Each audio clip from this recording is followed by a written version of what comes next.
I'm not cute anymore.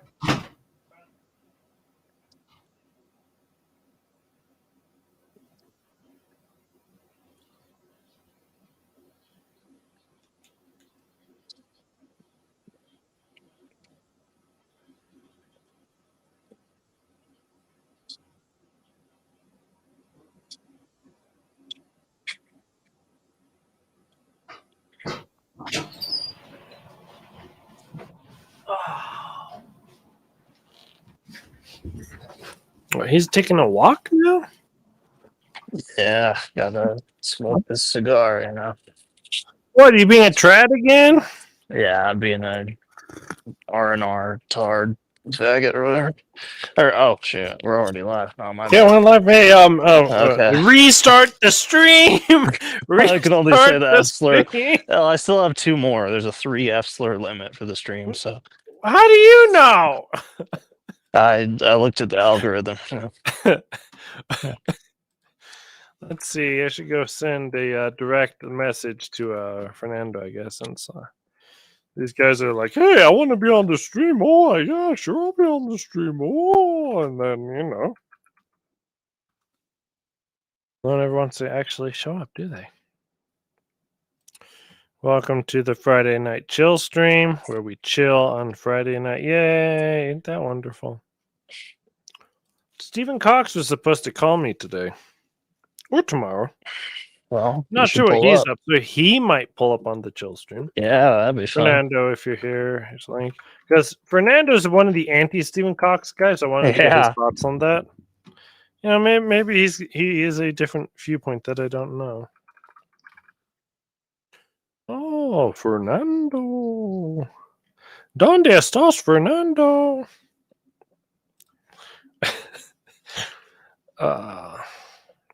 Dang. Gotta get my cardio up. Smoke more tobacco.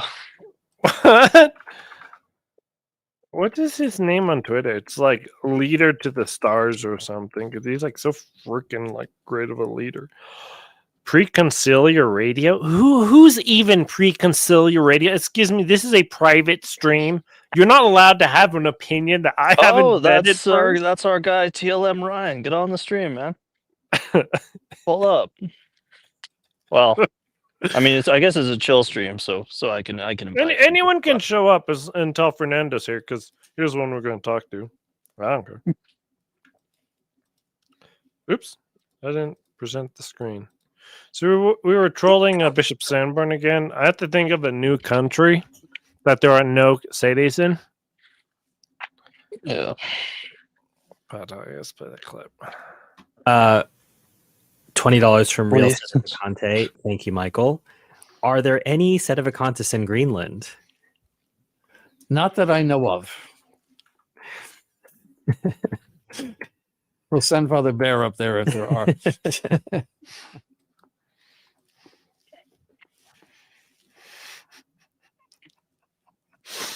That's two countries we found with no cities. Sedevacantism isn't the visible church anymore. We've proven it. Real. Yeah, it's invisible in 3 countries or whatever.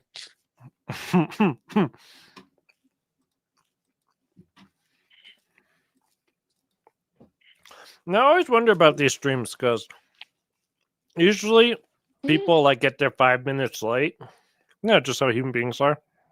So one of the people I follow, his first hour is like just him playing music on the radio. So then by the time the show starts, everyone's there. I always wonder if that's like an actual method.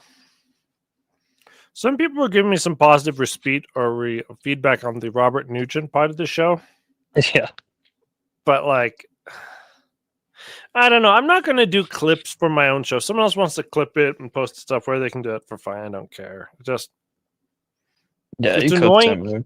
It's really funny to hear my own show. I start laughing along with it, but then I start to make the same exact jokes as I'm saying, and it starts frustrating me. Like, wait, I was gonna say that, but then I did just say that. Like, wait, what? Because I do the same thing when I'm going to bed. If I've had too much caffeine, which I'm currently consuming, I'll be in a show, and I'll be like, "Oh yeah, Candlesticks is yeah, that talking crap, man. Pull up, candlesticks. Pull up. Yeah, you're a white guy who's always leering at the mail bus stop. It looks like it. Oh, Why are you oh looking my at the goodness. mall? What And you're the heck? leering at the mall? That is Nah. crazy. Heck no, dude. Crazy. I wonder where the Sailorcast friends are. Didn't see them yesterday. Yep. Maybe I've Outside of offended them. Selah, there is no cast. That is true. Why does everybody know more about the Sailorcast than the Picante show? I'm so confused. Well, they Did think you that see? this they Mhm. think that this stream right here belongs to Selah Cast because we're basically Selah casting. It would be true, but like, we're expecting a few people to show up at some point. And it is a chill stream, so anyone can drop on. Even though Ari Suzuki dropped a new song, and I'd rather listen to that than stream because I'm a huge fan of that artist. But you know, notifications. I can never remember people. Fernando message. We're live if you want to jump on. We are live if you want to jump on. Did you see the Extreme Pro Israel Avoiding Babylon opening? No, it's not. Dude, They support Bate, Israel now or what? yeah, Bate became a full-fledged Jew and was like doing all the Jew stuff. Oh, dang. And then for some reason, Rob was doing blackface at the end of it. And that's not as offensive as pink hair, I would think, but oh no. Yeah. Oh no. Well, there's Fernando. How's it going, Hey. Fernando? All right. What it is. So we got some choice words from you for our new leader, Kevin Cox, or Sadie Cox. What's his Kevin name? Cox. Stephen yeah. Cox. General Cox. Do you want to tell us why Stephen Cox is an enemy of all mankind?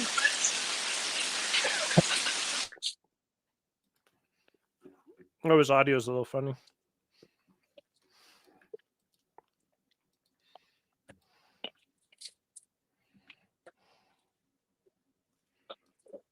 We know Candlesticks is Candlesticks. We know Tommy. Gosh darn it.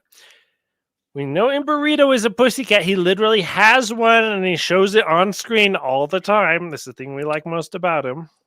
Yeah. I'll be inside in a couple of minutes. Yeah, and then you can go next to the burglar bars. Yep.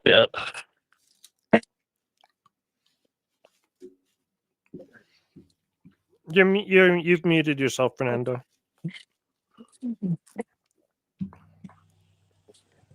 Can you guys hear me now? Yeah. All right. All right. Cool.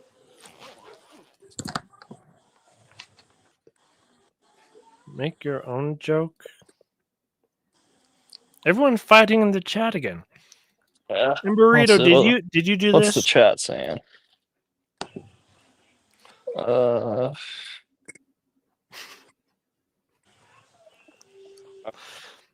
see. So Chat's chilling. what's up, Fernando? Anything? No, my bad. I was having like technical difficulties, but I'm good now.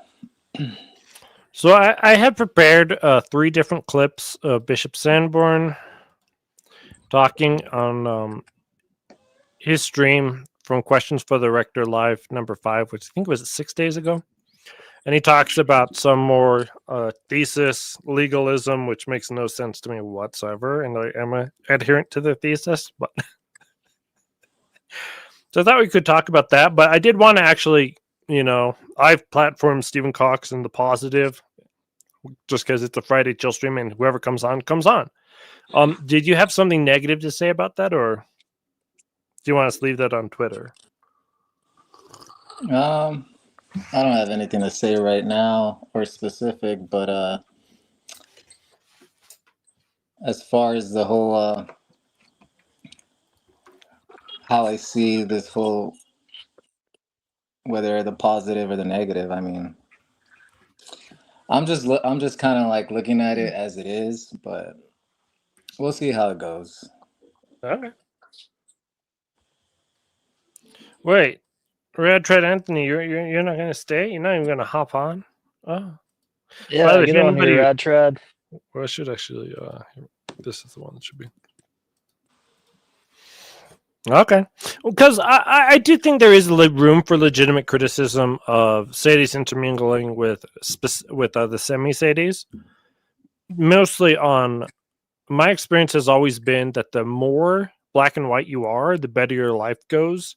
And when the Sadies mix with the semi Sadies, or the traditional Catholics mix with the semi traditional Catholics, we can never figure out who is and who isn't a traditional Catholic. You do actually start to have a little bit more gray in your interactions than you would like normally, and the more black and white things are, just in general, the better things are.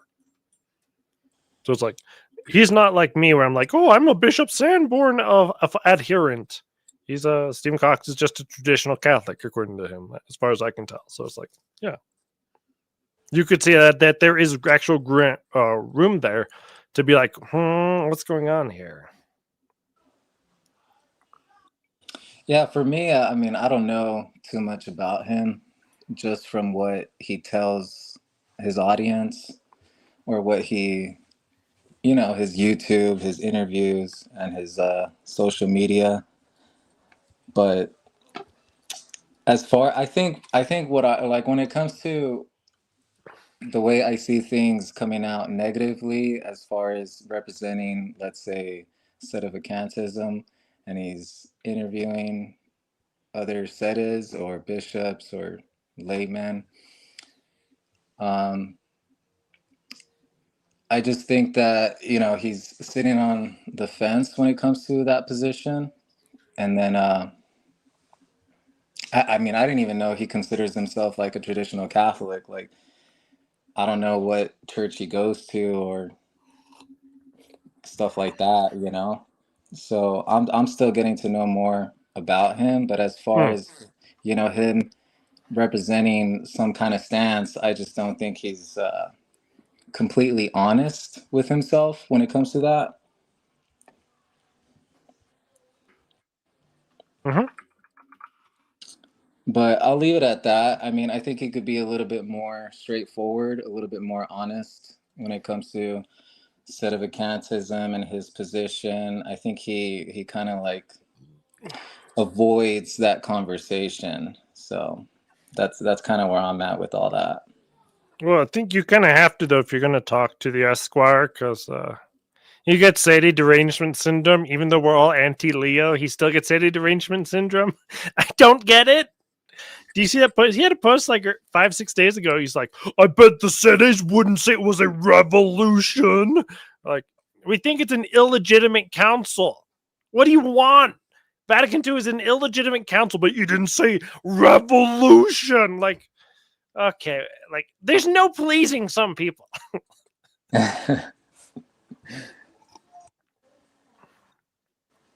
So the thesis has been in an interesting point lately. So Bishop Sanborn decided that he would drop his protein bar on the floor.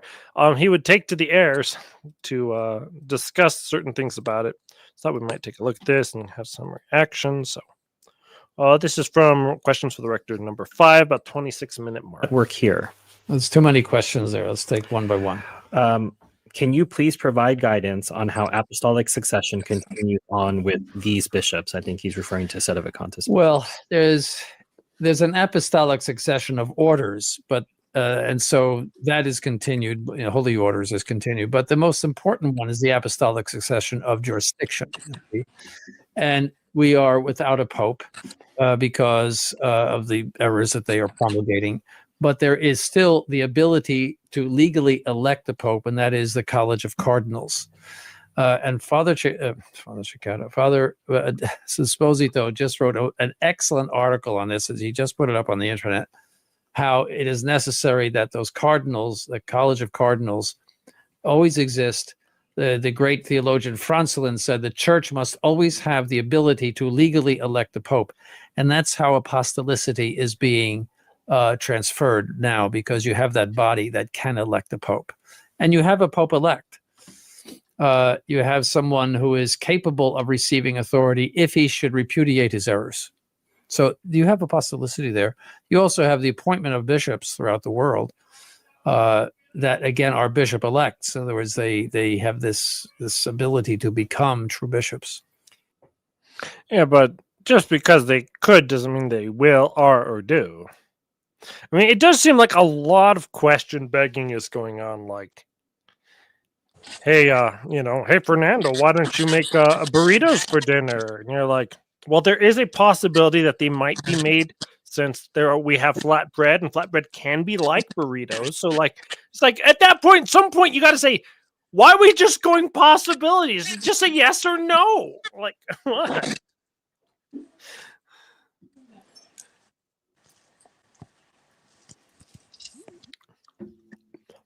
Did you hear the clip, Fernando? No, I didn't hear it. My bad. I was. Essentially, Bishop Sanborn just says the church has to be able to make a pope. The elect, the cardinals elect, and the pope elect have the potential to be. Therefore, that's good enough.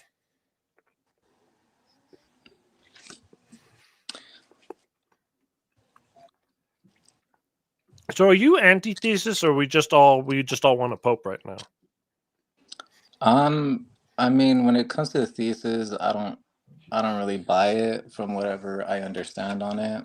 I think I need to do more research on it, like exactly what it is. But from what I know and what people talk about when it comes to the thesis, I'm pretty anti-thesis. It just doesn't make sense to me how someone could be a sedevacanist, yet we still recognize legally that Leo's the Pope. That just doesn't make sense to me. Well, it doesn't make sense because we don't have a definition for legality. Like Bishop Sanborn, I watched like the first hour of this, and I don't think he ever once defines legality. So, like, I don't know what we are actually talking about. Because I think it's clip 3, they have 3 clips, he pretty much says, because they have a title to the legal institution, therefore they have a title to the apostolic see. And I don't see how that has anything to do with the other thing. One's a building and one's a mystical building. No? Am I wrong here?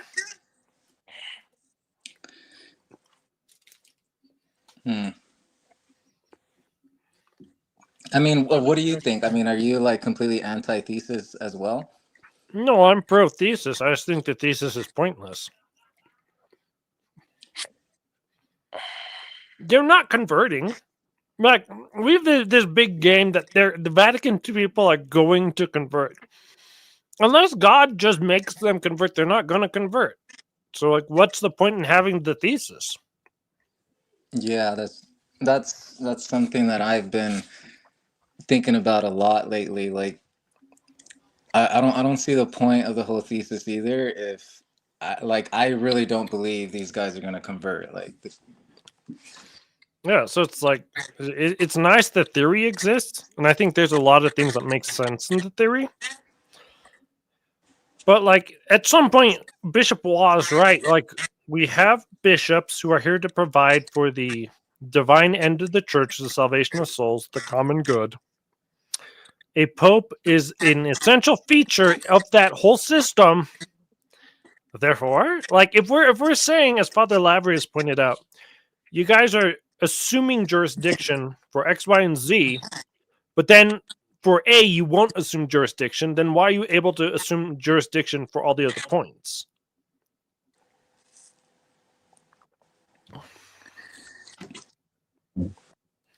This is a pretty good comment. He's a pope elect, but if you mention his name in the canon, you're denied the sacraments. This makes zero sense. Yeah, they don't have the jurisdiction to publicly proclaim that you can't have the sacraments. I don't know where they get that jurisdiction. I don't know.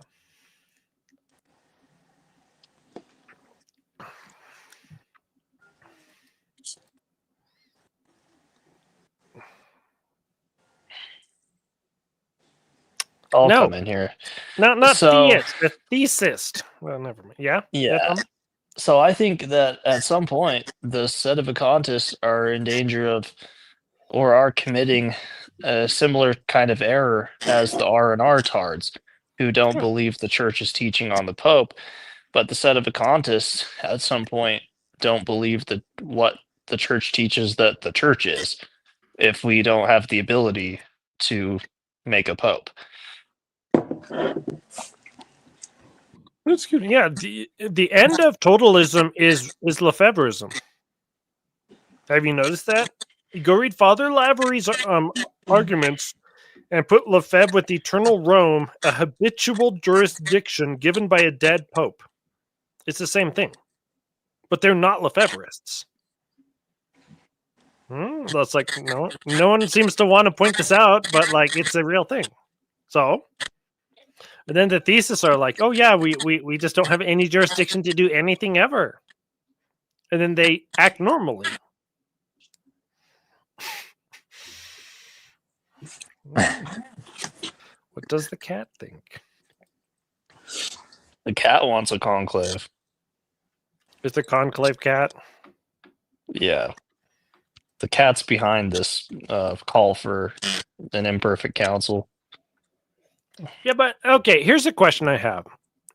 Aren't all councils necessarily imperfect unless there's a living pope at the start of them? And wait, every single council that elects a pope, there's always a non-pope there. In other words, a non-existing pope, so there is no pope to call the Council of Cardinals. But that council we all accept as real. But when we're like, hey, let's call a council without a pope, they're like, oh, but there's no pope to call the council. Well, who makes the rules here? What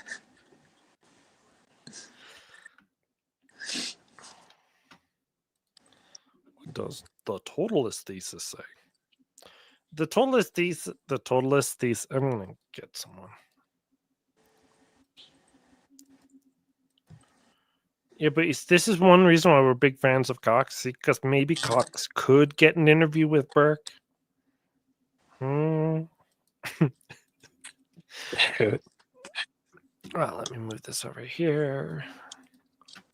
As we look at the next clip, says next clip. Let me put it up. Boom. This is a much longer clip. If someone has a comment to make, just tell me to pause it. And I'll play it. But he must be consecrated. Uh-oh, what do you say, Mr. Fernando? Mr. G is calling you out, our homeboy from Texas. What do I say about what? I don't know. I don't know what his question's about. I just know that he said something. It's Ryan's comment. If Cox is elected, If Cox is unanimously named pope by all sedes, does Fernando submit, or does he take? Does he say they take two? He has to get orders first. To drop the link. If Stephen Cox is elected pope, is that what we're talking about? Yeah.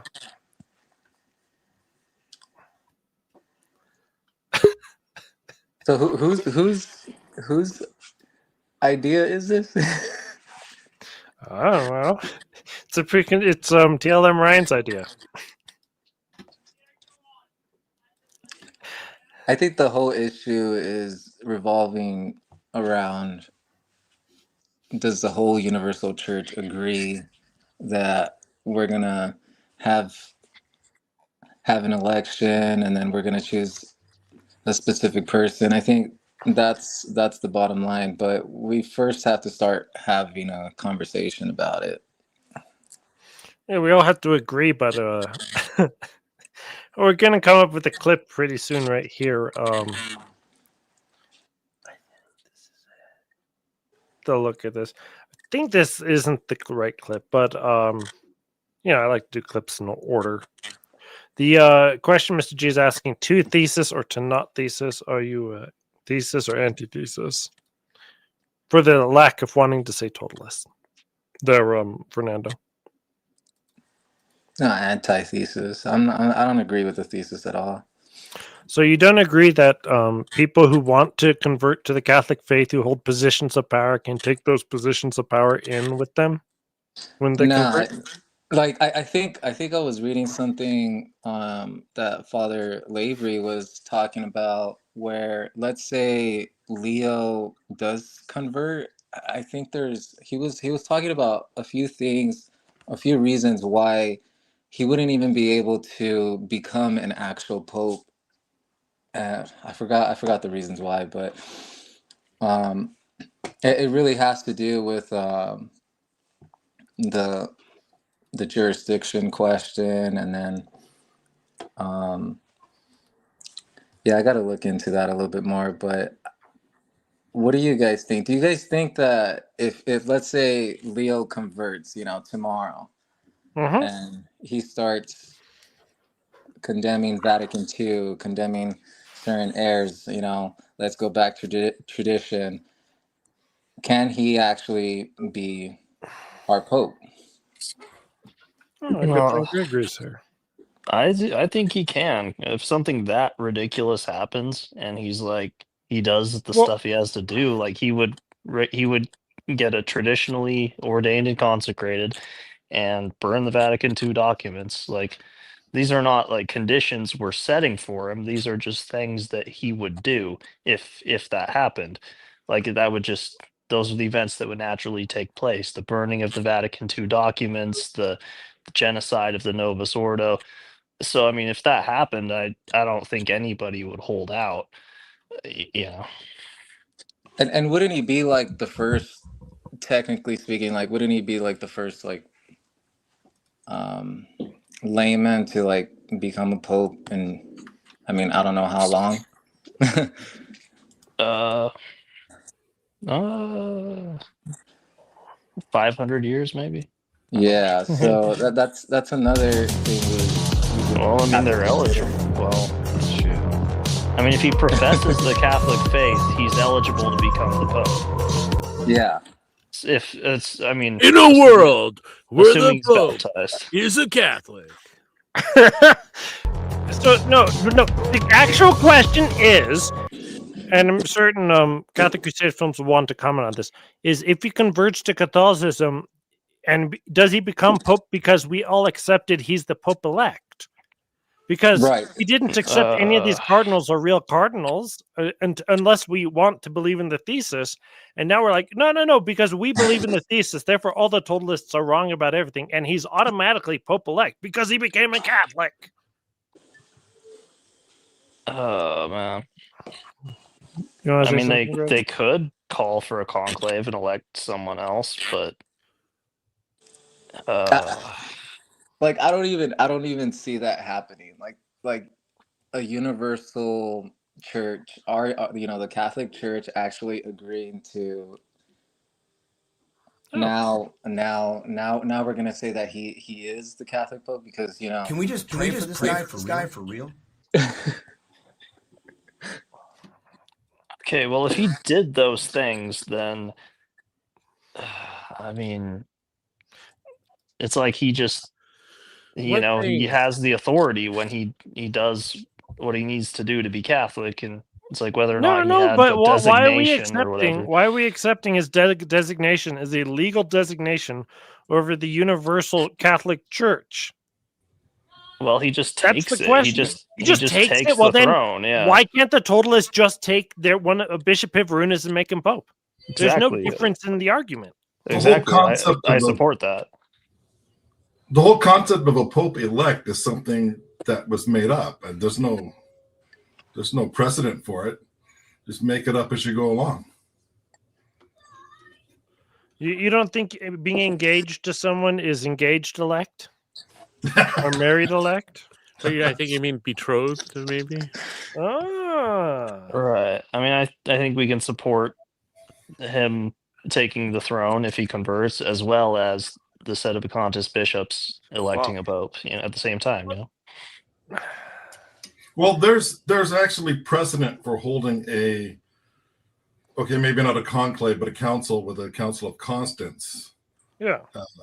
where this was done. So, but there's no precedent for a pope elect. This is all just make it up as you go along theology. What about Right, I'm with you. what about Pope Fabio II?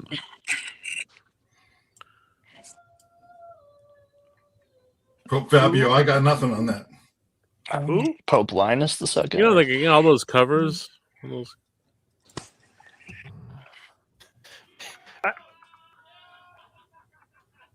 Uh-oh. I don't know. I mean, I'm Pope just- took I'm the here for first. something now. So, Can't we, in retrospect, make someone Pope that was alive before? Like Took? Couldn't we just say, oh, he was the Pope? And we can all come to a No. consensus. the Pope being dead doesn't help anyone. You could make 100 people Pope who are already dead. It wouldn't change anything. JP3, I get my papal jurisdiction from Took. I vote for thee. So the question I have is, if we reject the thesis and this guy has our building, right? He has our building that we call the Vatican, but he has it illegally.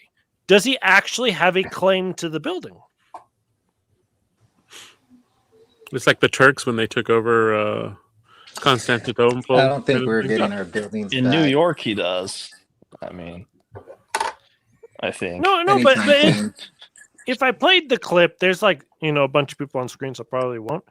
But if I played the clip, Bishop Play the Sambon, clip. Well, Play the clip. it's 2 minutes long. Selah. Yeah. So does the church, the quote Church of England, have a claim to those buildings in England then? No, they stole them. They don't have a claim to nothing. Well, If I mean, steal it's- your wife, I don't have a claim to your Yeah. wife. Like what? Okay. All right. This isn't the Deep South. Hey, And one of the Okay. one of the things I wanted to mention was he talked about Father Esposito's article saying that you need cardinals. Well, the Pope has not always been elected by cardinals. It was something that happened, I think, around the year 1000-ish. So if popes were not elected by cardinals from the time of Peter, there was at least half of the history of the church where they were elected in other ways. But the clergy of Rome, even the Roman Emperor, wanted to put his input in. Mhm. So the idea that you absolutely need cardinals, like if you don't have cardinals, you can't have a pope again, could only be valid if that's the only way it was ever done. Yeah, and so in other words, the thesis assumes the current rules of Pius XII are eternal and not just temporal, because all the Pope laws on this matter always have been temporal. Epikeia is kind of selective with them. We will use Epikeia to get around this church law, but this other law, well, there's no, this one, Epikeia doesn't count on this one. So it's kind of, that's why I said it's make it up as you go along. We'll use, okay, you can't use the pre-55 liturgy, but we'll use Epikeia so we can. Or we can't have Episcopal consecrations because it's church law, but there's Epikeia so we can. And so they're very selective about what they'll use Epikeia on. Mm-hmm. They make it up as they go along. Well, yeah, but I can actually give you a theory that would work for both ways. Just the people who do the thesis, Bishop Sanborn and Father Desposito, they don't understand that jurisdiction isn't only from participation. Jurisdiction has to emanate from the mystical body itself, as canon law and other things have pointed out. But it is this idea that they're married to one particular instance of jurisdiction because of that part in St. Paul that it's by the permissive will of God that all authority flows. So therefore, like, you have no say in it, and you never do. What's with that background noise? Oh, that's just Fernando not using earbuds. Oh, okay. A rookie mistake. Okay.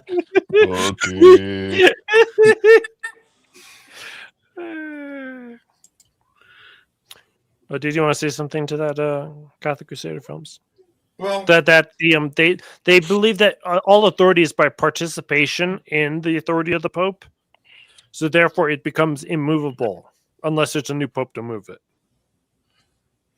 again, I think that, well,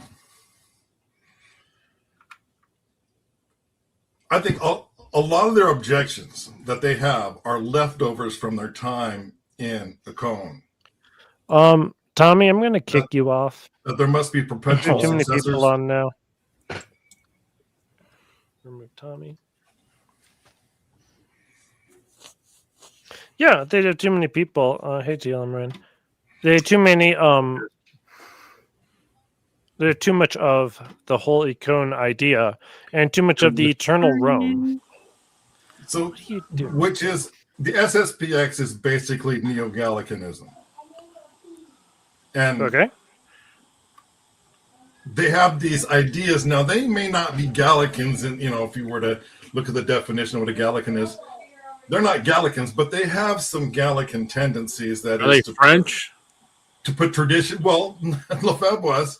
I mean, I don't think it's a coincidence that the SSPX started with a French bishop, and their emphasis on tradition can trump the Pope. I mean, not exactly Gallicanism, but it has some definite similarities. It kind of rhymes. And I think they haven't quite shed all of it. I think it's kind of interesting too that of all the division among Seed Vacantis, most of it came from the 9 who left the SSPX. And even they couldn't stay together. They split into at least 3 separate factions. And even among them, I think there was eventually 12, and some of them went out to be independent. So among 9 or 12, you can't even have unity among them because they broke into separate factions. Yeah, but Divine Poetry told us they were like the 12 apostles, so you're wrong. Yeah, I forgot about that. Do you have a comment here to make, Ryan? Oh, you invited me on, so here I am. Yeah, I want it's to a know. All chill right, here I am. Send me. Did we All get right. an answer on Pope Cox? I don't think so, because I don't think they could universally peacefully accept him. I think they would go to war. Fernando versus the world. No, Bishop Sanborn wouldn't accept it, and he'd be raising Cain about this. It's whatever Bishop Sanborn says. That's Well, what it's wherever the holdout says, right? Yeah. If universal peaceful acceptance is an infallible sign, then the holdout determines the conclave. I don't know if you remember my comment from last week that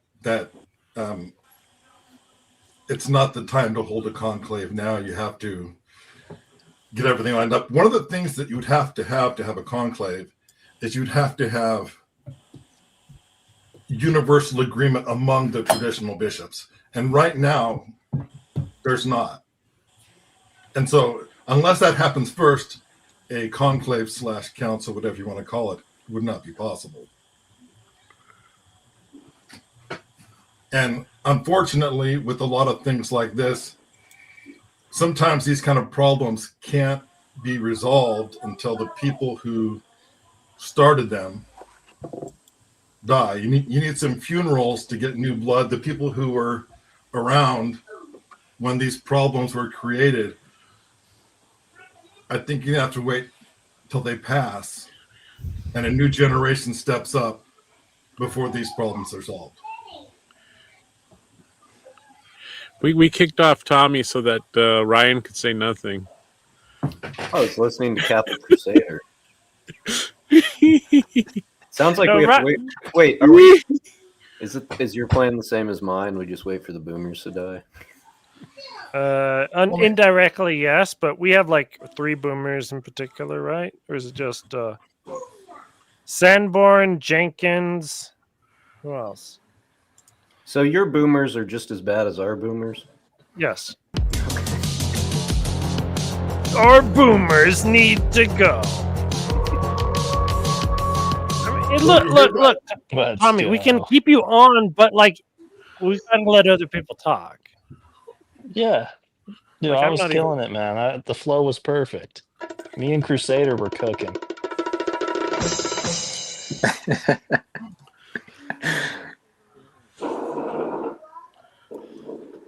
So Oh, since okay. there's no sedes in Greenland or How do you know?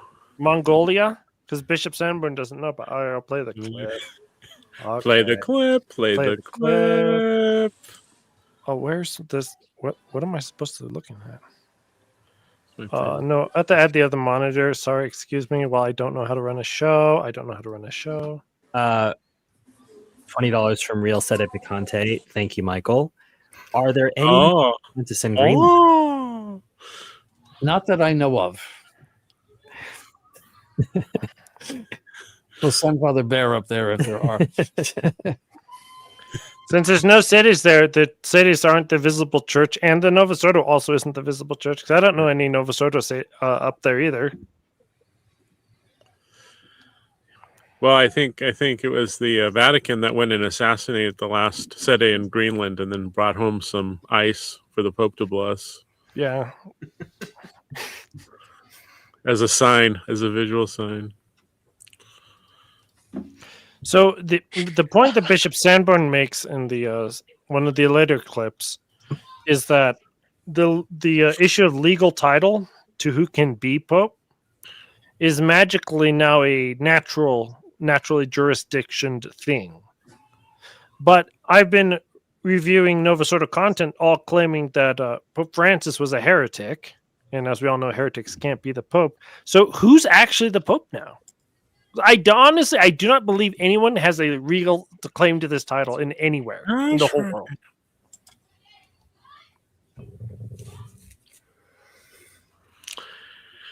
So is that up for debate? Yeah, it's for debate. It's for debate. If a heretic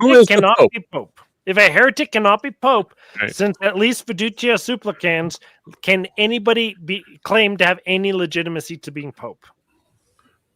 But what if you don't know you're a heretic? Doesn't matter. What if you're ignorant of your heresy? Doesn't matter. Pray the Sure. invincible ignorance chaplet daily. That's the Lefebvre get out of jail free card. What if you're Blasphemy. driving down the road and you take the wrong turn, but you don't realize you took the wrong turn? Does that mean you're actually on the right road? You have to take 3 more wrong turns. No, the whole idea of material heresy is always something that bugged me. Because your membership in the church is about your visible profession of the faith. And it doesn't matter whether you visibly profess the wrong faith by accident or you were poorly educated. If you profess a false faith, even though... What if you accidentally profess the true faith?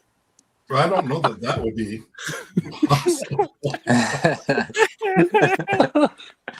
But That Leo does that. He theologians does have that always every other held day. that Sometimes it happens. membership of the church is about your visible profession of the faith. So let's say someone denies the virgin birth, which is actually quite common among people that think they're Catholic. Well, then you're not a Catholic because you visibly profess a heresy. Even if you do it through no fault of your own because you were poorly educated, it does not matter, because that is not how membership in the church is determined. You're a member of the soul of the church in the eyes of God. You could be considered a Catholic. You die and you could save your soul if the error was through no fault of your own. But we're talking about a church that has to be visible. If you didn't have to visibly profess the faith, then you could say, well, the church is a congregation of all those who profess the faith and all those who don't profess the faith, but through no fault of their own. It makes no sense. For the visibility of the church, this whole material heresy. I profess the true faith, but not my fault. Well, then the church is invisible. You have to be able to identify its members, otherwise it's not a visible church. And you say, well, this person denies the virgin birth, but they're still a member of the church. Then how do you have unity of faith? Can I ask a question? Just as the most ignorant of the chat here, what if they did it privately? Well, the private heretic, as long as they don't profess it publicly, they're an occult heretic. That is, it's hidden. Ooh. And an occult heretic. Well, then your membership in the church is about your public profession. If it's private, in the eyes of God, you're a heretic and you won't save your soul, but you're considered a member of the corporate body. Got it. So it would be better to have a dishonest pope than an honest fool. Well, I think if the Masons spent all this time getting their man in and he didn't actually push their agenda. Isn't a dishonest pope a fool too? Pardon, I didn't hear that. Well, I meant more like an ignorant fool. Like an ignorant fool. So if you're a heretic who doesn't know, then... Well, there's no way that's David Ross. If he's a material heretic, which I find absurd just on the face of it. I mean, these people have, they have access to all the information, but let's say it's a hypothetical. Hi, Thad. Hi, Thad. He's a heretic, but he's a heretic through no fault of his own. Well, then no, he still can't be pope because he's still not publicly professing the faith. Right, but if he publicly professed the faith but privately had reservations or internal heresies, he could be? Yes. Okay. Well, I mean, no one knows about someone's internal disposition. The church can't judge someone's internal disposition.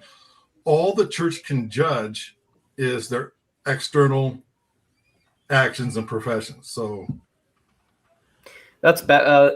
The Sadai theory should be Batman Begins. Remember when he says, it's not who you are inside, but what you do that defines you. I got Let's it. go. Yeah, but isn't that true? Like, if No, I'm Leo not disagreeing. Actually consistently proclaim the Catholic faith, the Sadists wouldn't have an option. We'd all be thrown into doubt as to what's going on. How else would the church be visible? Oh, I don't know. I'm like, this is 5 tequilas deep on a Friday, waiting for myself to be snowed in to death. If I'd have known I was going to come on, I would have skipped the whiskey first. Everyone's having a great time. I had a coffee. Yeah. What the heck? I got sparkling water. Like a fool. Like a popish fool. Oh. So I have the next clip I wanted to Play show. the clip. Play the clip. No, now David Ross is Stephen Cox. I knew it was John. It's John. Pope. You see, except now there's talk of some bishops coming together and electing a pope, which is the most absurd thing. Shocking to see that. He's not going to participate around the internet these days. It's just ridiculous and absurd. And how does somebody living many miles away from Rome become the Bishop of Rome? A pope is a pope because he is the Bishop of Rome. He is not the Bishop of Rome because he's the Pope. You must have a legal attachment to Rome as its head, and because that's where the succession is. Peter's see was Rome, and so that's the apostolic see. It's the apostolicity is guaranteed there. That's the whole point of the thesis, and it's just you have a long vacancy which is causing chaos in the church, but a vacancy of the papal see does not destroy apostolicity as long as there is a legal means of naming a new pope. What about all the popes that lived in Avignon? I knew Avignon was coming up. I knew it. Well, if residence in Rome is a requirement of the papacy, does that mean that for the 70 years that the popes resided in Avignon, that I guess they weren't true popes? What about all that time the JP2 was in the air in an airplane? Yeah. Oh my.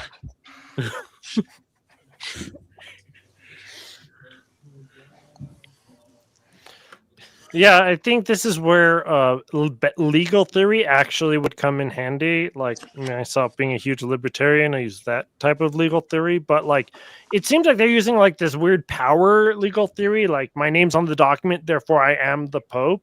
And now, well, Leo's on the document. I guess he is the Pope. And then we're like, now he's not the Pope because he doesn't proclaim the faith, but he has the legal right to be Pope. So I don't know where Bishop Sanborn learned legal theory, but this just seems very strange to me. Anyone want to comment? He makes it up as he goes along, because I think he has it in his head that the totalism, and I know totalism is a pejorative and meant to be an insult, but I think he learned in Econ that totalism went against the church, and he just can't get over that. Well, Rome is vacant, like Canterbury. So, can we just take Rome? Well, no, but as Rothbard once said about the national debt, it's an illegal contract. Therefore, we don't have to pay it back. That's what his opinion on the national debt was. But that's my opinion on the Vatican II anti-popes.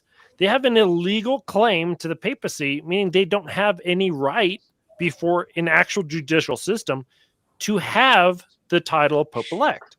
They currently have it just because there's no one deciding on it. But if the group of bishops came together and just said, we don't accept this, then I believe that would be enough of a judicial process to let them not have it or not let them have it. I've always felt that a conclave was possible, but what good would it do if only part of the bishops got together and other bishops like Bishop Sanborn opposed it, and then you would just further fraction what's already fractioned? Fortunately, Bishop Sanborn is more ready to die than to actually answer questions. Well, do you have any comments on this, TLM Ryan, as the sole Novus Ordo defender here? Yes, that's why my name is TLM Ryan. TLM Blue Pill. Look, just as an outside observer, it seems like you guys are just as confused as all the people in the Novus Ordo, which is not. I'm not saying that as an insult. It just this is what happens in a crisis. But that's is it a crisis? What's that? I said, we're not confused about the faith. There's difference of opinion as to how we resolve the problem, but we're not in difference of opinion about the faith. Right. I think, look, I'll even say as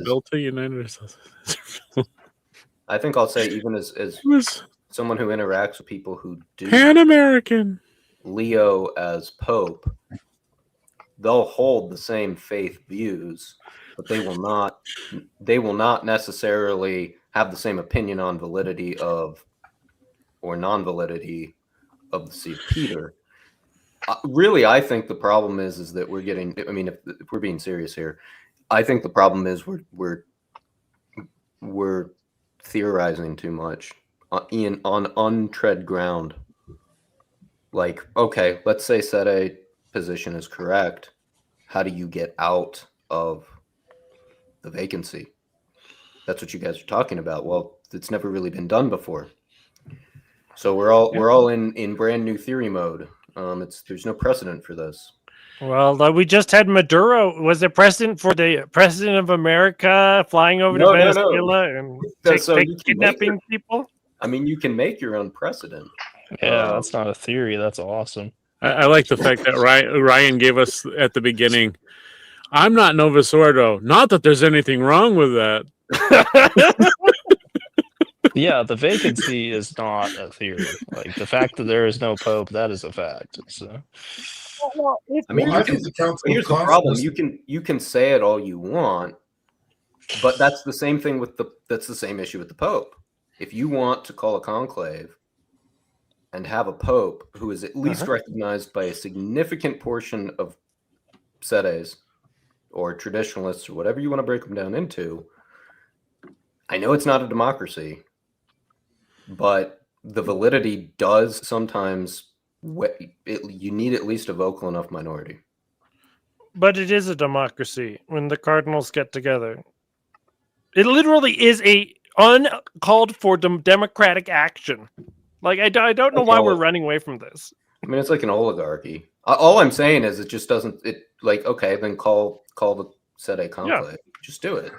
Yeah, and just make a pope. But you'll be in the same position. You'll just have someone who's called pope. Yeah.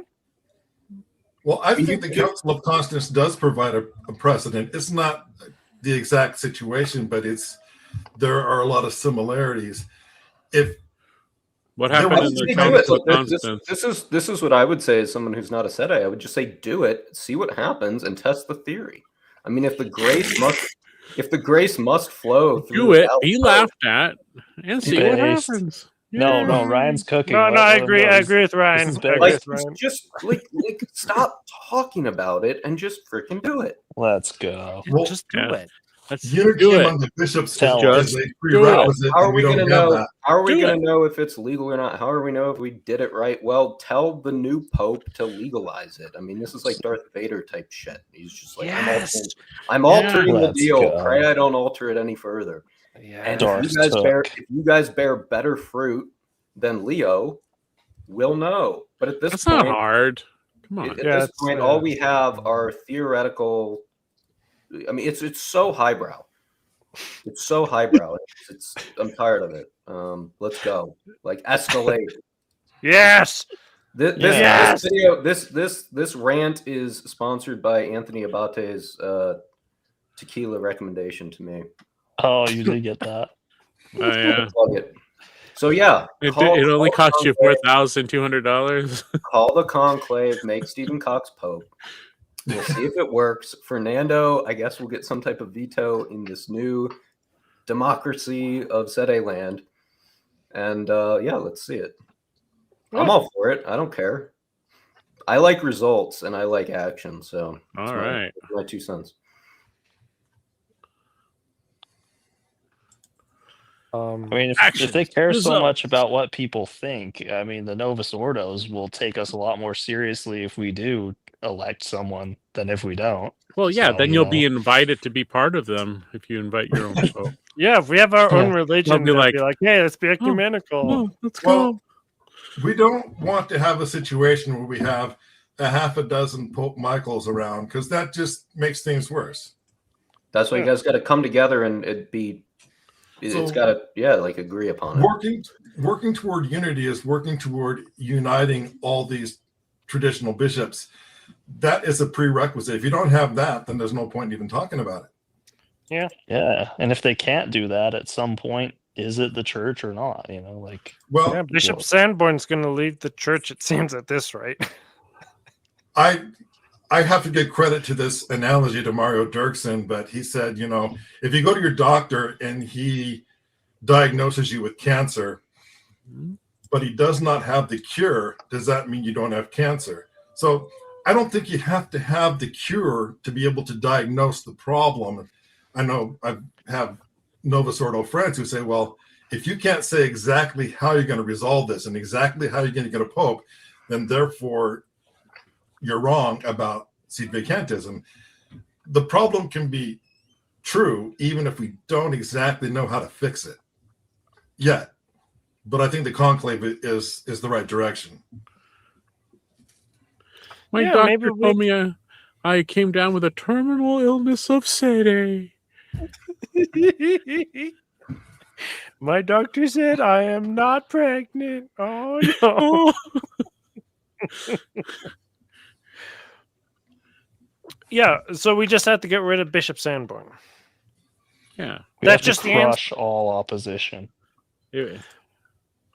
Well, we have to crush. It would make this. me sad, but it's just business. It's not just theology. They say the same thing in science. You cannot get a new scientific theory accepted until you have some funerals. Let's go. And like the argument I made to Jeff Kastman, that the argument that you use for the common good of the church, which is to make bishops, is the same argument you use to make a pope. So it's just there. We just need more people to actually. We forgot about the Pope Quaz. Oh gosh, no.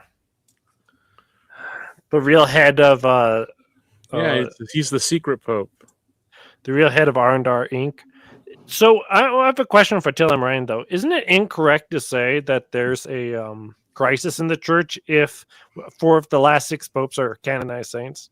This seems like this is the great flourishing of the church. Well, what do you mean? Like, I mean, I just say that there's a crisis after the Second Vatican Council. You mean like as a non-sede that there shouldn't be a crisis because we've been ruled by these saintly men? Yeah. Yeah, that's, I mean, I suppose that's if you buy into the fact that they could all be saints. Uh-oh. Hey, that's you, not us. Hey, that's you. But, well, I'll say that before all the 6 in a humming row, behind it. man. I don't know one way or the other. Well, you have to know one way or the other. If the church says they're saints, they're saints. Leo's going to be made a saint before Isn't he that even part of your dies. faith? No, isn't that? Right, but here's the thing. You propose a binary that I may not subscribe to. Oh, So that doesn't mean. Oh, So that doesn't necessarily mean. Well, which one, Tim, Ryan? The gender binary? I'm so fluid. I'm so fluid.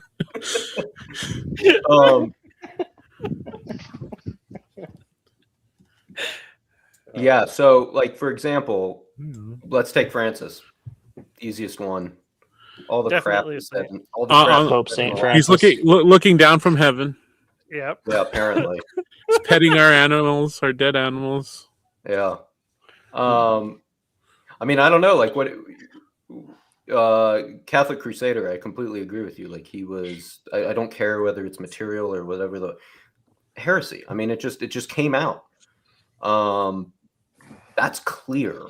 Okay. What's less clear to me is where the dividing lines are. I've told Sedevacante when I went on his show with James, Sedevacantism is very clean. It's very crisp. It makes a lot of sense in terms of the easiest way to explain the crisis. But the crisis to me is not whether or not you reject the Pope or don't reject the Pope. It's the fact that everything went off the rails after the council. So we all agree upon that. Now, if I'm someone who says, well, because this is my actual stance on the popes since 58 is I don't know, because everything went to absolute dog shit. So I don't know. But it's kind of like the atheists who say like, oh, it doesn't mean that I don't know. It means that I'm like, You're agnostic. Is that what you're trying to tell me? yeah, he just doesn't have a formed opinion. Is what he's trying to say. He is an intelligent opinion, but he's not binding himself with a formed opinion in the formal sense. He has to. I also don't have perfect knowledge to be able to say that. Quite honestly, you don't need to have perfect knowledge to acknowledge the De Fide statement, and the Communion of Saints is De Fide. This is why it's a huge problem. It's an absolute huge problem that like Mother Teresa is a saint. Like that by itself it destroys the entire religion. I think there's worse saints than Mother Teresa, but yeah, I get your drift. What do you mean worse saints? What does that even mean? What does that mean? Well, who I don't even know who is it at this point in the papal runnings. It's John the 23rd and is Paul the 6th? I don't know. Well, I mean, you're like you don't believe Paul the 6th is a saint too? I have no idea. I quite honestly, my stance is that I just don't really pay. I mean, my channel is called Preconciliar Radio. Someone once asked me like, how can you live as a Catholic without like pretending that Vatican II ever happened? I'm like, I don't know. I just pretend it didn't happen. It's pretty easy. Well, it's Paul VI's signature on all the documents of Vatican II. So, that's what I'm saying. It's I don't know. So when you say that, like, are we in a crisis? Well, you've come to a particular conclusion about the crisis. I haven't come to that conclusion. But quite clearly, if there was no crisis, there would be no need for sedevacantism, nor would there be any need for my confusion. But I have not reached a definitive conclusion on that. But you came to the conclusion that there was a crisis. I don't care what your conclusion on the crisis is. You're saying there's a crisis. There's been crises before. You can't just claim the seat is empty every single time that there's a crisis. I mean, that's true.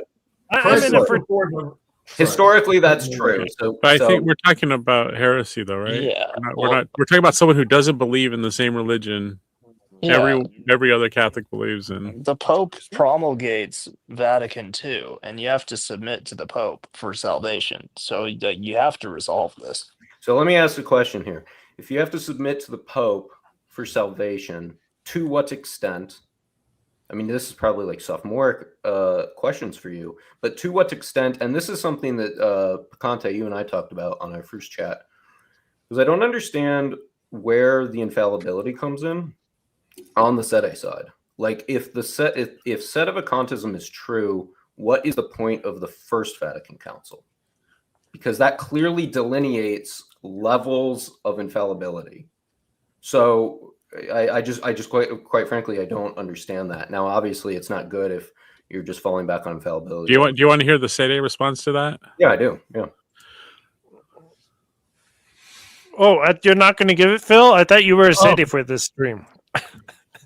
I was gonna say I was gonna go for it, but first, go ahead. I don't know. Let's see. Oh no! I can't find this thing. I have one though. You want to hear Phil's response? Oh, Phil, you've got to just do it. Just do it. Canadian Martyrs Men's Conference. This week is set tomorrow, so just do it. Make your dreams come true. Oh, is he Sede at this point? Shia LaBeouf? I have no idea. Sailor alert! Sailor alert! There we go. It's okay. Now, false dichotomy. That's their explanation to what you just said. False dichotomy. Yeah. Can somebody explain that in a If Vatican I is wrong, how could Vatican II? You know, if Vatican II is wrong, how come Vatican I isn't wrong? Vatican I issued infallible statements. Vatican II did not. Vatican II in Lumen Gentium 22 and Statements of Paul VI say it's binding, but it's binding under Chapter 3 of Pastor Trinis, not Chapter 4. That is the Pope's right to rule the Church as the ordinary dispenser of jurisdiction throughout the world in all matters of disciplines, not on matters of faith and morals.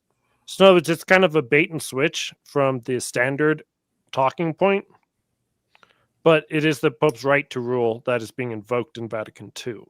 So therefore, you're bound to believe it even when there's no infallibility invoked on faith and morals specifically. So the only escape hatch to that is that it couldn't be a pope. And, yeah. Well, beyond infallibility, you have to give your true religious interior assent to the least of the Pope's teachings.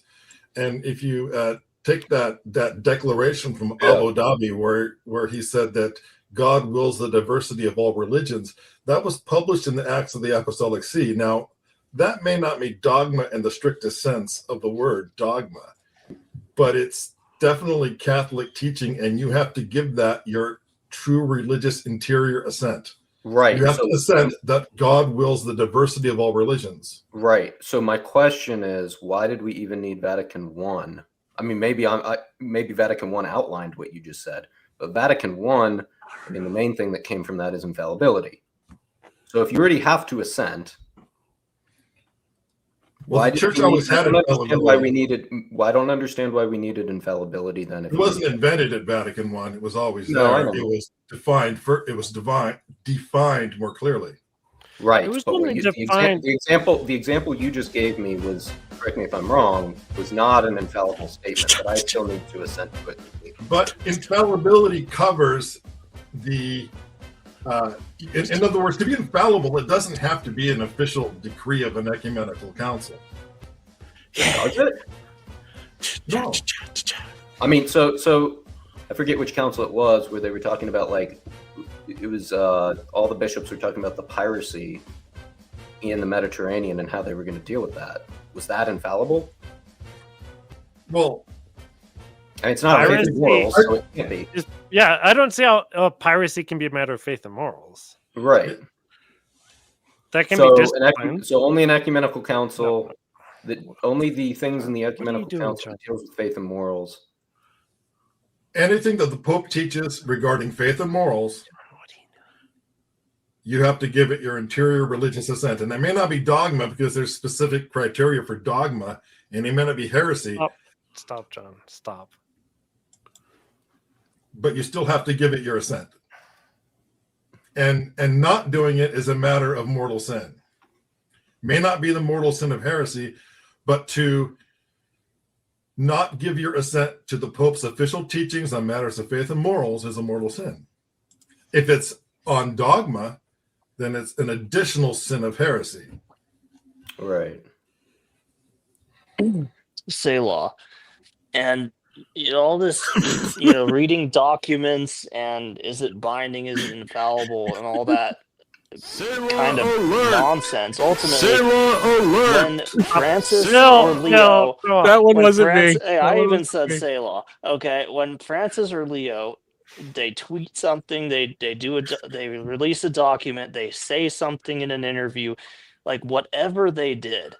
Like there was never a time where you would look at any of those things and be like, all right, he's about to say something Catholic. No, you were always on guard. You're like, okay, what kind of heresy is he going to say this time? And you can't be like that with a pope. Like that's Catholicism 101 is just not a situation that is possible with a true pope. I actually that's probably the strongest argument. Whenever, and I talk to a lot of my friends about that. I don't have a lot of Sede friends in like that I personally outside of streams talk to. And I'm like, look, isn't it pretty bad that like the conclave was dreadful anticipation? Like, do you remember the meme that some of you might not have, but the meme that people were sending around as they were going through the rounds of voting, and it was from Lord of the Rings, the Return of the King, in Minas Tirith, where Gandalf he gives the speech to the Gondorian guards as they're battering down the doors, and he says, "Whatever comes through those doors, you will stand your ground." I'm like, this is the situation we're in, guys. Like, are you serious right now? Uh-huh. I think that's a more persuasive argument than I think that it is. It's the best one. That it's way better than the whole. I'd have to think a little more on the whole like assenting versus infallibility, and I get the distinction with dogma versus non-dogma. But I think the terror that has been wrought, particularly post Francis, is probably most convincing. I know more Benevacantists, though. I will say that much. There's a lot of closeted Benevacantists. There's a lot of priests who say the Novus Ordo that are Benevacantists. I can say that much. Which is interesting. I thought the Pope was the source of unity. Like, isn't that what we recognize him? The sheep hear his voice, and they hear the voice of Christ through him. Then they all understand. But like, we're all like, oh yeah, we all are like de facto Sades. That's what I said to you when we first talked. We're all de facto Sades. Yeah, you pick and choose. You're cafeteria Sede, maybe. Yeah, we're all cafeteria Sades. We just are. It's like a spectrum. Do you remember when the Empire used the bones of Luminara Unduli to lure Jedis? To try and save her from that prison planet. Look, I'm pretty mainstream. If this sort of like that, right? Movies, I don't know what the hell you're talking about. No. You're talking about Minas Tirith. We were just going for it. Do you remember that part in Watership Down? Watershed Down. Really? Watership? Which one's Watership? The one with the rabbits. Oh, I thought it was Watershed. No. Yeah, what part in it? I don't know. I thought we were just naming okay. fictional books and trying to make it fit. There's a dog loose in the wood. So the question that I have for Catholic Crusader films. Since we have the argument that you don't need a juridical decision to decide that something that is factually known in the world is factually known in the world, can't we, according to Catholic Family Podcast's self-proclaimed dogmatic proclamation that they can refer to cum ex apostolatis officio, can't they make the claim that they have the right to go and steal any cathedral in the world they want to from the Novus Ordo? Well, I'd like to see him try. Phil, Yes. I finally thought of a book analogy. Okay. Thank you. I promise it's serious, okay? KCP. So the character like, Are we talking about Yeah, I was gonna Gambit? say, Are we going Gambit? that's serious. I hate you. Phil, we were supposed to keep it secret. You know, Oh. it's not really Hey, say law, let John cook. I'm gonna just release a new book so you can have a new same exact joke. What's it called? Gambit's Where do I true. find it?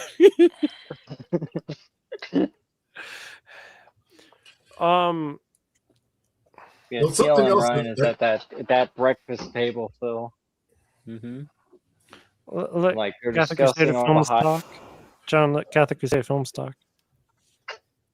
I don't want to monopolize the conversation, but You're something never that- here though, so you might as well. Something that always bugged me about the heresies that come out of all of the post-conciliar popes is you'll get the excuses, well, that wasn't an infallible statement.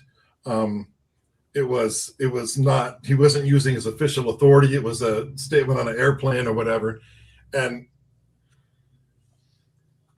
especially with SSPX types, they add an extra requirement that it be an infallible statement. Well, you don't have to be infallible to be a heretic. I mean, take Martin Luther. If infallibility was a requirement, you couldn't say he was a heretic, you know. So he can be a heretic and say heretical things, even if it's not infallible. If it's heresy, and he's saying it publicly, I don't think infallibility is a requirement, or that he says it as even a teaching. He said, "This is what I hold personally." Like when he said that the atheist, what did he say about the atheist? That he went to heaven or he could be saved or something. Yeah. Well, you don't know what happened in the last second. That was not an official document, but it was certainly heretical. No, atheists are always going to heaven. They're better people than us. Yeah. Yeah. I know atheists that are better than Christians. They only disobeyed the first two laws of the commandments. That's all. Thermodynamics. Have you seen that meme? I think it was shared by like a Lutheran, and it was of John Paul II kissing the Quran, and then he's like, the classic Catholic response is, "Well, he didn't kiss it infallibly." I was like, dude, that's pretty good. See, Lutherans can defend it. But yeah, the R&R, the Pope splainer straw man is always like, well, what did they say that was binding? But that's, none of what we say is contingent on that, really. It's that they don't profess the true faith, so they're not Catholic, So. Does it ever not have an unpopular opinion? Wait, if Pius XII is a pope, then why not John the 23rd? If you look at the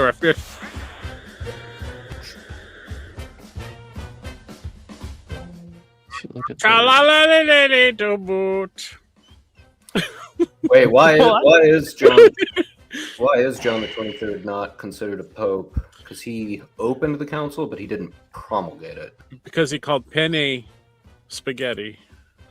Oh my! No, because he started the council. He prayed with the Eastern Orthodox, though, publicly. Hey, what's wrong with that? The Diamond Brothers. What's wrong with that, Yeah. sir? The Eastern Orthodox. Yeah, the Eastern Orthodox. Yeah, he had a CC ecumenical prayer meeting with the Eastern Orthodox quite a few times. Yeah. Really? I don't know if that was. I don't know if that was when he was pope or before or both. But I mean, that's an act of apostasy condemned by Pius XI.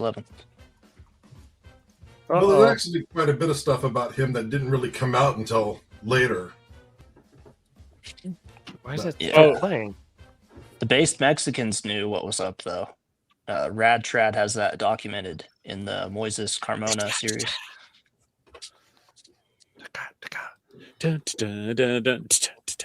Yeah, but you see, this is again where Sedevacantism is really just a Vatican II reaction. Just because we don't accept Roncalli, it's like we don't have any authority to make that a decision. Just like we don't have any authority to kick out Bishop Sanborn because he's in the way of us making a pope. It would be really helpful if we could just do that, but we don't. Oh, are you for that there, said AP? You're for Kicking out Bishop Sanborn to make the pope? the voting of a new pope. Are you for that? Yeah, it's more content. I thought you were personally against it. No, I'm pro thesis, but the thesis is irrelevant if the guy on the throne doesn't convert. The thesis of Catholic outcome is only if they convert to Catholicism. Doesn't matter. So who cares? Well, I find several problems with the thesis. Yes, we know. We should have you just do a whole episode. What's the thesis? Just in a wrap up kind of way. Okay, the thesis of Catholic outcome was invented by Gerard Deloriers on the what if chance of JP2, who was a real bishop, became a real Catholic. Would he instantly become pope since he had all the prerequisites for being pope? And then Deloriers died and JP2 kept living. And so his friends just kept the idea continually going. But we're at the point that, as Father Cicada said, that not even Francis wasn't even a valid candidate. So the thesis of Deloriers seems to have been misplaced. But Bishop Sanborn holds to that thesis because that's his episcopal lineage. And part of Bishop Deloriers' argument was that when John Paul II was elected, there were still some valid cardinals who were alive at the time of Pius XII, but that ship has sailed. Yeah, then they start dying. And is there any left? I don't know. No, there's no more Scotsmen left. Yeah. Well, sorry, guys. No, I don't really track who's who in the Novus Ordo. Not that there's anything wrong with that.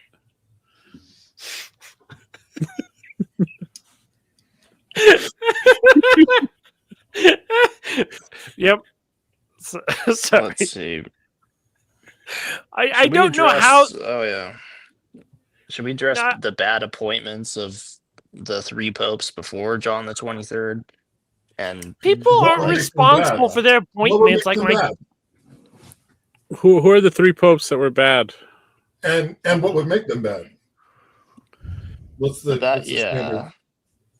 I mean, this guy's trying to, he's doing the bad appointments cope as to why aren't they anti-popes? Also? I mean, because Dave Roberts. Is that what you're talking about? Because Dave Roberts had perfect appointments in the World Series, therefore he's infallible. Like, this is just a historical fact. Dave Roberts in Game 7, every movie made worked, therefore he's infallible. There's no evidence to the contrary. Oh my goodness. Who are you talking? I kind of take issue with those who would say that the three popes before John the 23rd were bad popes. I think they did the best they could under the circumstances. The church was already infiltrated at the time of Pius X, and they didn't just leave. Many of them went underground. So there was a large contingent of these modernists who were secret modernists working behind the scenes. So I don't think you can blame it on them. They were elected pope and became pope when these problems were already well underway, because it didn't happen. It didn't happen in 1958. This infiltration's been going on for a long time. Appointments aren't faith and morals. Clean. And faith and morals. What faith and morals did? No, they're not. They're not. Right. That's what I'm arguing with you against EC too. Yeah. Like that's just the cleaner way to state it. Is that appointments are not. Don't have any overlap with faith and morals. It actually sounds a bit like Brother Diamond. No. Oh. He was going after our friend Sam Shamoon. That was tough. I love that episode. I was rewatching the Sam Shamoon. That was one of his better shows. His better videos. Abundant hypocrisy, my friend. Yeah, everyone from the Novus Ordo to the Ultra Sedevacantist is waiting for that new Diamond Bros video to drop. Like, that's everyone knows that. So No, literally not. I only watched because it was Sam Shamoon, and so I knew Sam Shamoon would have his cursing streams that other people have clipped up for them already. And I want to hear Sam Shamoon say what he does to people's mothers. It's very funny. Yeah. I mean, that's the one thing I would back Sam Shamoon on. I think he speaks to Muslims and heretics the way you should. But yeah, I mean, it is true that he's an ecumenist heretic for sure. But yeah. I'll put a curse on your ancestors was my favorite line of his. You gonna put a curse on my ancestors? Already? Yeah. They're dead. What do you want me to do? I was going to heaven. What's this curse? How does this work? I was almost there. 10,000 more years in purgatory? Why? What did I do? Dude, this EC guy really thinks like he has something on Pius XII. Like, is he an NFP Feniite or something? Like, no. He's got something. This guy, yeah. I don't think. Is just look, as someone, and we didn't spurg out either, dude. I spurged out. Trash ass out of here. EC2. I admit that I spurged out, but you can send me super tips if we ban you, and you still want to talk to us after we banned you. It's in the corner right there. You can give me money. Banned or bang? You should ban. We're talking about Sam Shamoon, so yeah. Yeah, it could be either one. Who knows? I don't think. EC2, as someone who probably is more on your side, I don't think the pre-58 popes is the strategy. Unless you have something really, it's got to be more. It's got to you got to have someone really more slam dunk than that. It can't just be bad appointments. Maybe look into the Renaissance popes. I don't know.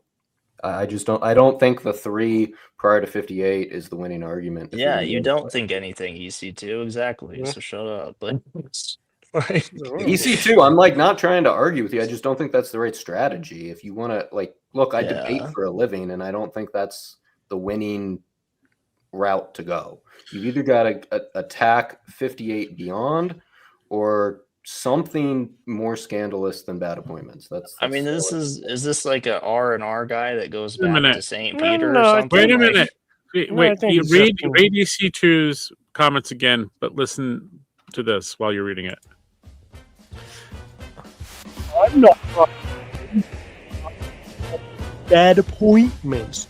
After bad appointments, approved Opus Dei, knew that Montini worked with the KGB, and on and on. There is a lot more though going on with Pius XII. Like, he has the CIA threatening Rome at the time. Like, the KGB is also threatening people at the time. Like, I don't know what he's supposed to do. He's just supposed to ascend to Pius IX's badassery and unite the entire world in a crusade or something. Like, sorry, he wasn't Pius IX. He wasn't Pius X. He was Pius XII. He was the peaceful candidate who's trying to bring everyone together. He's got to make deals. Can I ask the Sedes here a question? What do you guys think was in the third secret? This. The Paul VI auditorium. I don't know. The snake and the vision of hell coming up, because that's what I think the little thing behind the seat is. It's the vision of hell entering the world. Yeah, I know it. Yeah. Oh, Pope Paul VI auditorium thingy. Yeah. But do you think it was like that explicit that the Pope would fall into apostasy and no longer be the Pope? Like, was it that explicit, or I mean, nobody really knows. And just I personally believe in the what is it? The third false Sister Lucy, the third one, the fake one. Yeah, hers are good. She's fake. The third one, the second one, it's not so good. The third fake Lucy, that's the one I go with. That's what I throw in with. I'm of the opinion that you shouldn't be chasing prophecies. But they were approved by the. Sorry, Dominic. Well, who approved the third secret? But the third secret was issued prior to, what you guys would call false popes. So I mean, But no one knows what it is. yeah, we just don't know what's in it. What I find interesting is That's how the beauty of it, because all these people who want to grift can make it whatever they want it to be. Yay! But there seems to be like a narrowing of what it could contain. I mean, it's pretty clear that it was about something really bad in the church relating to its interior members across all of the circumstantial evidence. Like, I've never seen something out there like that says something out of left field that doesn't have to do with that. It all seems to be this impending doom with the church. And you can even go beyond, I mean, further back. But isn't that because we're living in impending doom? La Salette and all these other visions, which all talked about like a Judas moment, if you will, of some degree. So I was just curious what you guys think may have been in that third secret. Wow. It had to be bad. Doesn't complicit clergy or one of those those kind of sketchy traditionalist websites have a supposed third secret, and it's unique to them? Malachi Martin. And it's actually pretty good. Let's see. Look at this. Not complicit clergy. Talk amongst yourselves. Now, think about this. John the 23rd didn't learn or practice ecumenism overnight. He was supposedly inducted into the lodge while Pius XII was pope. He was already suspected of modernism before World War One. No way! Think about it! No! I hate these arguments because you're like, oh, we've got the goods on him. I see a white bishop and I want it to be black. Do. No. I forget the website name. Picante, did you see Majorian's interview with Stephen last night? Yeah. He was very he spoke highly of you. They all do. The real ones too. Maybe they like me just because I don't do the same exact content as every single other person. They're like, oh, someone with different content. I like him. I was like, okay. The puppets are unique. I gotta say, when I saw you on Miss Rachel, I was a little concerned. Going on as Herbie. He's gonna come out, so he's like, "Hello, Ceres. Hello, Ceres. We'll see you again real soon." Here it is. It's traditionandaction.org, I think. Third Share the secret. screen. The third secret. By the year 2000, a Scottish named fast food restaurant will take over all countries.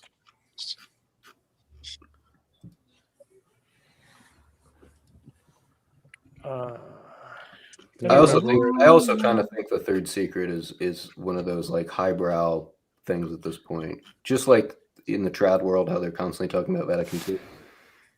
Just stop. But didn't they release the third secret though? Oh yeah. 3 times longer than the one piece of paper. It's one piece of paper with 4 or 5 lines of text, and then Ratzinger pulls out this 4-paragraph apparition. It's like, what? Well, I mean, Benedict said "Oh, we've released it all," and then 10 years later, there's more. And Saint Benedict, and then it comes with Akita. Not yet. Calm down. This is one of the supposed third secrets. Yeah, on that type of website, sure. Yeah, no, that's the problem. Like, at least make Tradition, it look credible. tradition in action here. Anyway, ChatGPT, describe what's happened since 69 and make it a third secret. But that's my point. Is it? I was just curious what you guys thought, but quite honestly, at this point, it doesn't matter. We've gotten a front row ticket to it. yeah, no, I don't want to know what it actually says. I really do believe it just said, "Roncalli, you're a doo-doo head," and that's why he closed it up and was upset. Like it literally is addressed to him, and then afterwards he's like, "Oh, whatever, these seers of darkness and not being optimistic like me," and then he just starts Vatican II. Like, I actually wouldn't disagree with that, because wasn't it either the first or second secret that had to do with World War II? Our Lady actually World War named- One, right? Two. Well, she said that a second war would break out that was worse than this one, and I believe, I'm not like, I don't have this memorized, but I'm almost positive it stated during the reign of, and it either named the cardinal or it named the pope, that the war would start during the reign of that particular pope. And the critics will say, well, that pope was only alive until 1937, so ergo Fatima's wrong. And my response to that is, what makes you think that a world war has to start in Europe?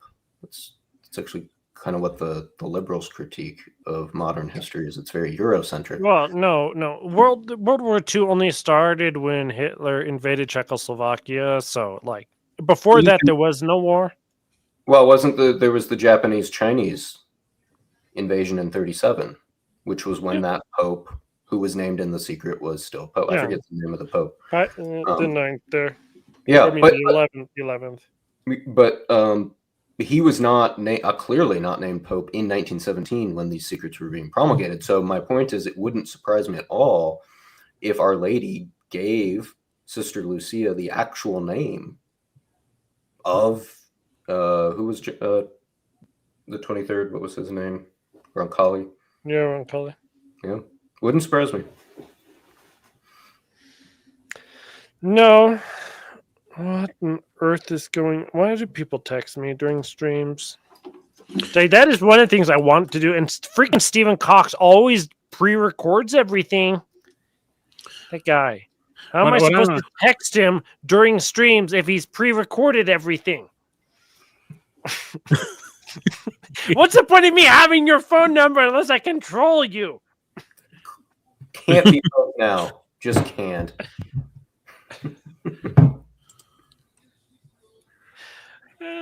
Did we have anything else we wanted to say here? We've been streaming for a while. Don't do drugs, kids. Don't do the thesis, kids. Or do lots of them. Friends don't let their friends do the thesis. Do lots of them, Phil. That's the decision. Oh, well. Do drugs to do lots. Well, I just to reiterate the point I made earlier, that Questions for the Rector live number 5 is really good for you, Catholic Crusader films. There's a few. Just type in the word legal into the transcript. That's where the clips are, and you'll have a good amount of content there. If you don't want to be like half as bored, just turn on Sailorcast. It's like same amount of boredom. Just as scholarly as anything. Yeah, Sailorcast just as scholarly as anything. You see my apology, said AP? No. Where is it? I said, we humbly apologize for overdoing the Gambits joke. So first want you to forgive me, said AP. Well, we're gonna stop that. We're gonna stop that one, said AP. So next week, Phil, wait, why is he always texting me? Now Mr. Cox is texting me. Phil, are you ready to read Sailing on the Solar I Wind? humbly apologize that's happened. Wait, maybe someone else has his phone number. What Phil, is are you always ready? going on here? Phil, do you want to read that with me? No, thank. Horrible. Just horrible.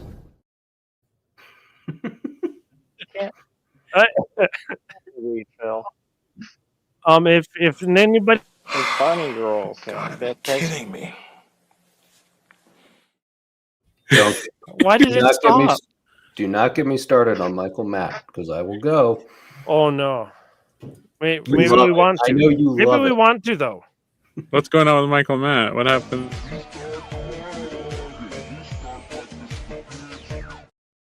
You got it. Seconds. How do you know? It got it 7 seconds at the Oh, most. I thought. Sorry, I thought. Is Spacebar your producer? No, he's just. Yes. Me and Phil are Yeah. Space Bars co-producers. The stream. We're all on the same stream. In the stream. Wait, you want to end the stream? Really? It hasn't even been 3 hours yet. It hasn't been 3 hours yet. We want to talk. We want to know what TLM Ryan has to say about Michael Mann. Yeah. Unless Catholic Crusader Films, you have another topic, because I would actually like to hear TLM Ryan rant about Michael Mann. I don't know how you do it when you do a Michael Matt video. That means you have to watch it all the way through, and I don't know how you can possibly manage that. Oh, and Burrito's back. Have you ever read Sartre? Like the entire books of Sartre? I have. I've read the entire books of Kant. I don't think they say anything. I read 500-page books where they said nothing. It's not that hard. Michael Matt is like an hour long. Hold on. Read the Gambits. I mean, You have to you pick your poison. You have to listen to Michael Matt for an hour, or you have to read the Second Vatican Council for an hour. But I've done You ecclesiastical bully. You Phil, he said liturgical. Michael Matt. I I've listened forgot. to Michael Matt for an hour. Yeah, now play the clip. Do we have the clip? Well, at No, we least never if- ever loaded it up. If you watch Michael Matt, you're going to get some entertainment. Yeah, Michael Matt He is said funny. gladly, Phil. He said gladly. I forgot. Yeah. Happily. Gladly. We Happily. need to leave and come back for a second. Okay, Phil, we run the show now. Set AP, set AP. Oh, well, So what's your opinion of Michael Matt there, TLM Ryan? yeah. Gosh, he's just look. I don't have for way of background. I've only been Catholic for 5 years. I'm a convert, so a lot of this guy. a lot of these players are new to me, and Oh, you didn't listen to Michael Matt? no, I'm not like a cradle, so it's not like apparently he's been around forever. You know, Michael Davies used to run the show. You want to hear my impression of Michael Davies? Sure. Hi, I'm Michael Davies.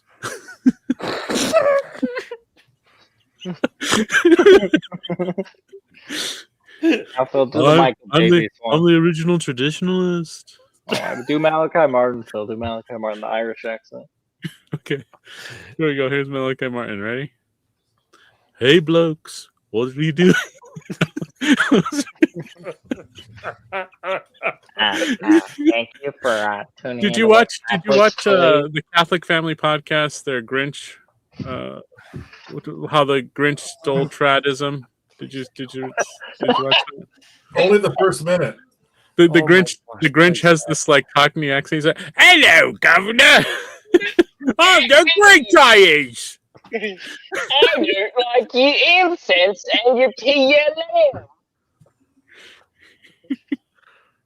And all the little who things, or whatever. What are they? I'm more offended by the attempt to be creative from an completely creatively bankrupt person than like anything else, and that was the most offensive thing I've ever seen in my life. I can't. Yeah. Breaking the law. Yeah, it makes Salacast look good. That's how bad it was. That's horrible. Yeah, anything that's better than that's worse than Salacast is like It makes Avoiding Babylon openings look like Michelangelo. Okay. Okay, don't do that. Oh, come on. We just said Salacast. I spent 8 hours on my intro. Rob probably spent all of 10 minutes in between. They called up 5 Taffy and backwards. had Taffy do it. Okay, come on. You know that they don't produce anything on that That show. was funny when Taffy was like, "Oh yeah." I guess yours does look better. I was like, yeah, it does. Guess you didn't get paid. So what other? You should pay me for my intro, Phil. I don't use your intros. You use them. Look at this man. I'm ungrateful, Phil. You should pay yourself for your intros, Exactly. Mr. Delete. Yeah, Control Alt and Delete. So, Catholic Crusader Films, you released a video on Darwinianism. Is this like a yearly thing you do? Is it? Well, I was going to do a series on evolution, but that video got no traction. It's like 250 views. Why don't you just buy views like Catholic Family Podcast?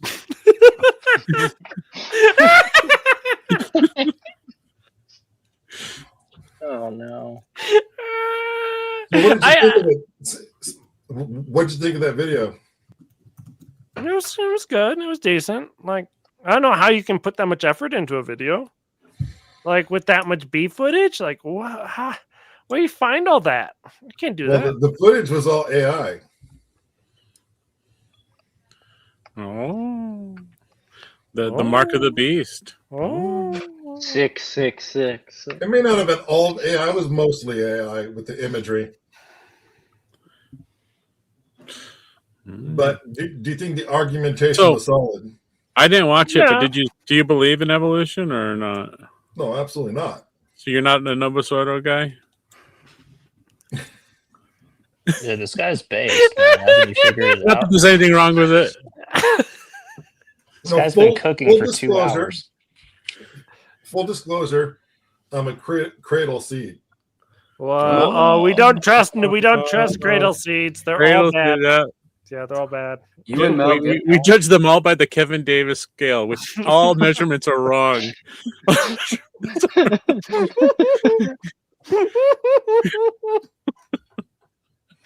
All cradle settings are Nick Carbongos until proven wrong. What? So what was the argument to on have there? a lot to say. Was it just a conspiracy about it, or what was about what the evolution theory? Like Satan's like, I got it. I can get.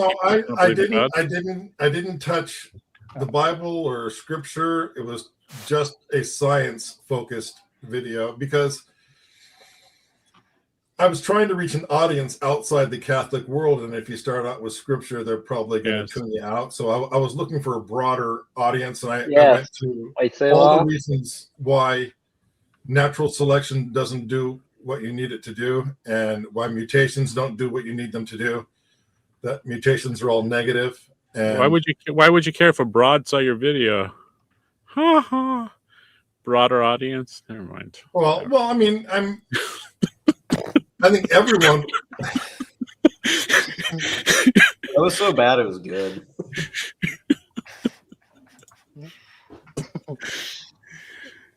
Crusader, have you listened to some of the guests on Rogan about that?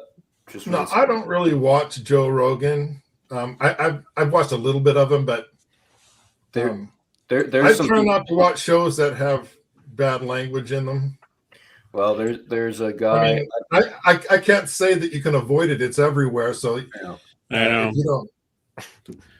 I stream with these two. I know. Like some things may be interesting, and then I start watching the show, and then they take it a direction that's Find the ones where he talks about evolution with from a scientific perspective. If I recall, and again, they're always like 3 hours. There wasn't anything I think you would find offensive in that. Those were really good. I think you would like it a lot because it really broke. I mean, it just scientifically does not match. It's impossible. I'm sure you know, but yeah. Well, I took the direction of why mutations, because they have natural selection, but then you need a mechanism to introduce new information, and why mutations won't do that. They're not primarily, they're all negative. There's no such thing as a positive mutation. They're all just rearranging what already exists at best, or they're deleting a function it originally had. That was kind of my approach. All they do is destroy. They don't build. The theory was that they would build, or rare ones would build, and over enough time, enough rare ones would crop up. There are more negatives, so if you have 1,000 negatives to one positive, then not that you have one, but the negatives would destroy far faster than, even if you could have a positive, the negatives would tear it down faster than a positive could build it up. But Yeah. I don't concede that there's any positive mutations. I do the same thing whenever I'm arguing with somebody like on abortion, for example. They'll typically posit the objection that, well, you only believe in pro-life because you're religious. I'm like, pick your avenue. I'll argue with you on a secular scientific standpoint or a religious standpoint. You can do either. Just pick. The scientific one's actually easier. I'm like, oh, it's not a life, it's a fetus. I'm like, what is unique human DNA that's growing if not life? It's over. There's, but I mean, I agree with you. There's evolution has, in the last, I think, 15 years, the new scientific discoveries that have come out have just.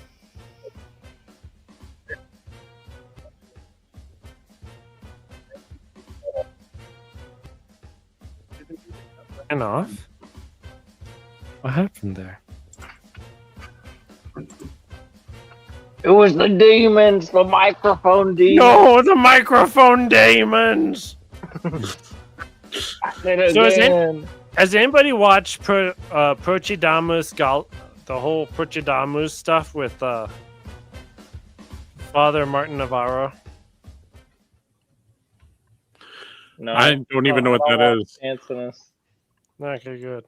Well, it's him and Alberto doing like a show that has like 4 viewers, and they do it like every week religiously for like the last 3 or 4 months. I keep thinking you're saying Armando. I get so excited. I'm like, Armando? No, Armando left us because he's in school. As soon as school went back in, he dropped us all, and we dropped him. Bill, kids these days. Yeah, what's up with high schoolers actually going to school? I didn't when I was in man. high school. Yeah. Yeah, kids these days. So have we gotten to Michael Matt again? Michael Matt's, it's your fault for eating avocado toast, and that's why you can't buy a house. Oh yeah, I forgot. That was a great tweet. I read that, and I had the same initial reaction that everybody had, and then I looked at everyone's reactions, and I was like, I don't need to have this reaction. I'm happy. Everyone said what I wanted to say before it. Yeah, unlike Set AP over here got angry. I was like calling the whole time I read. I was like, yeah, Charity, I completely understand what you're saying, Majorian. I don't think this is dumb. Yeah, I don't find this to be the gayest tweet I've read today from Majorian. Avocado toasts cost $40,000 a year. Come on, we all know this. And that was so gay. He might need to ask James Martin for a spontaneous blessing. You know, James Martin is Nova Sordo. Not that there's anything wrong with that. When did I say that? Did I ever say that? Hearing that? No. It's just a Seinfeld joke. Oh, this is pretty gay. I was more of a Friends guy than a Seinfeld guy. Oh, that's horrible. I know. What a normie I am. All right, you want my Michael Matt rant? Okay. Yes. Okay. Crusader, are you a boomer? Because this is going to get pretty tough on the boomers. I'm 55. Okay, so no. But I will qualify this with saying, like, I'm a millennial, and millennials are just poor, lazy boomers. Okay? So, and they're selfish too. They just are selfish without money. So they're like, well, I won't have children because I want to go on a beach and tan myself.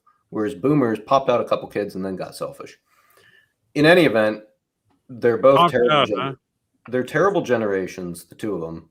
So as someone who can critique millennials, I'll critique boomers. And I know Michael Matt is not technically a boomer, but you can think like a boomer. That's what counts. I don't care when you were born. The way you think and the way you act is whether or not you're a boomer or not. And Michael Matt, I don't know what the hell's gone on with him, but he has just become not like boomer adjacent.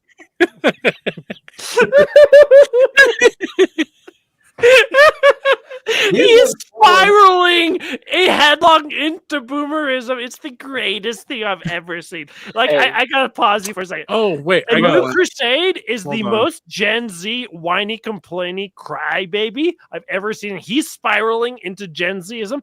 Michael Matt is doing the same thing, and just comparing these two people who stand for the exact opposite positions is the most hilarious thing ever. Can we salute him, said AP? Can we salute this man? Our hero!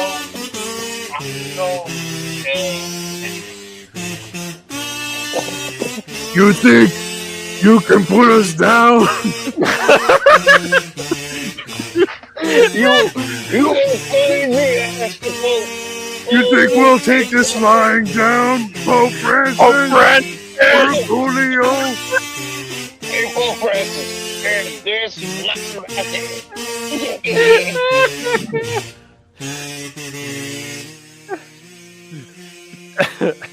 what a hero. I climbed Mount Kilimanjaro. Do you think that the real reason they hated Do Pope you Francis think the real reason?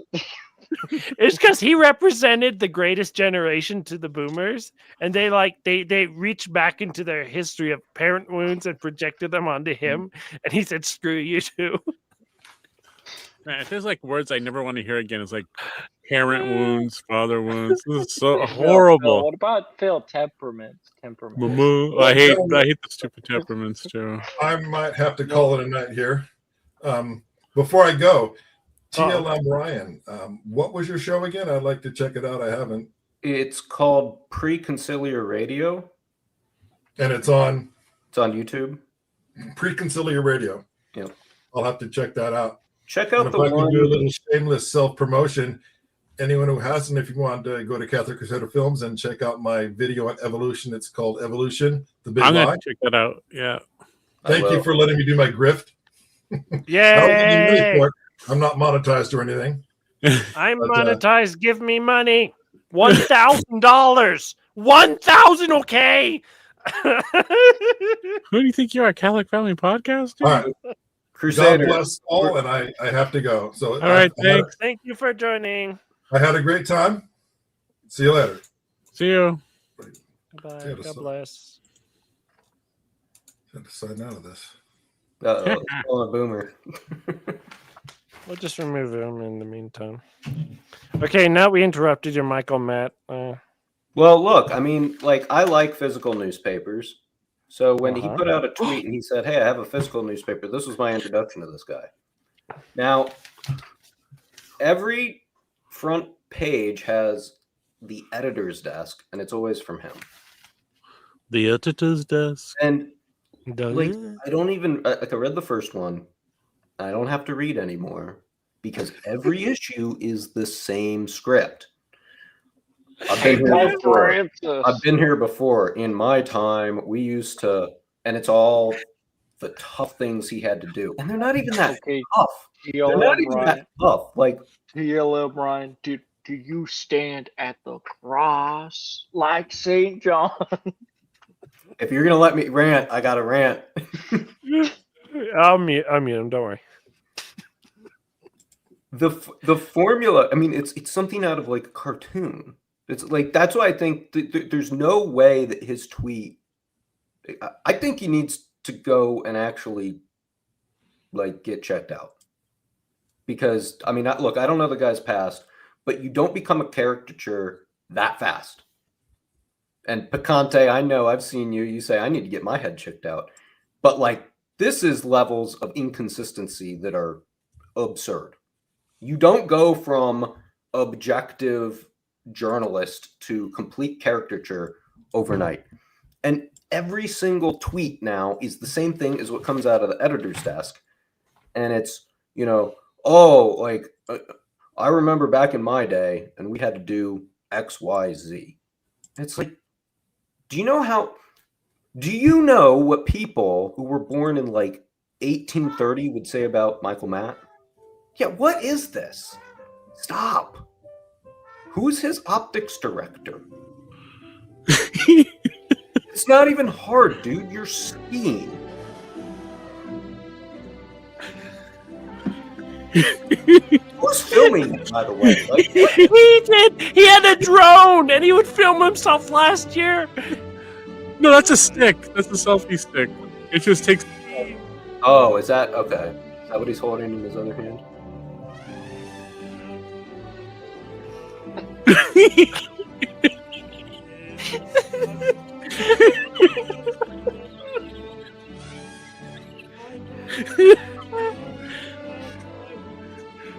Is this what you do in your free time? Like, make these things?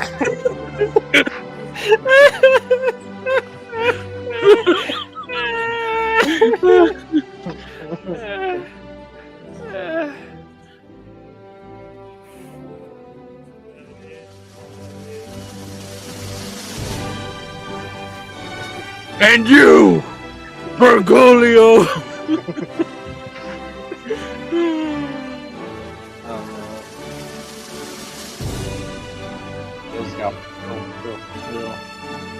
Hey, Phil, you liturgical bully, as I stand.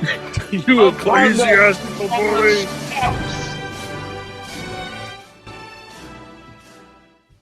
Hey, we're winning, All right. but we're not. Keep going. I thought I'd play that video while you were ranting, but you stopped ranting and started watching Well, the video instead. I don't have Picante's skill as a film director here, so This is the rant. if he needs me to go, I will go.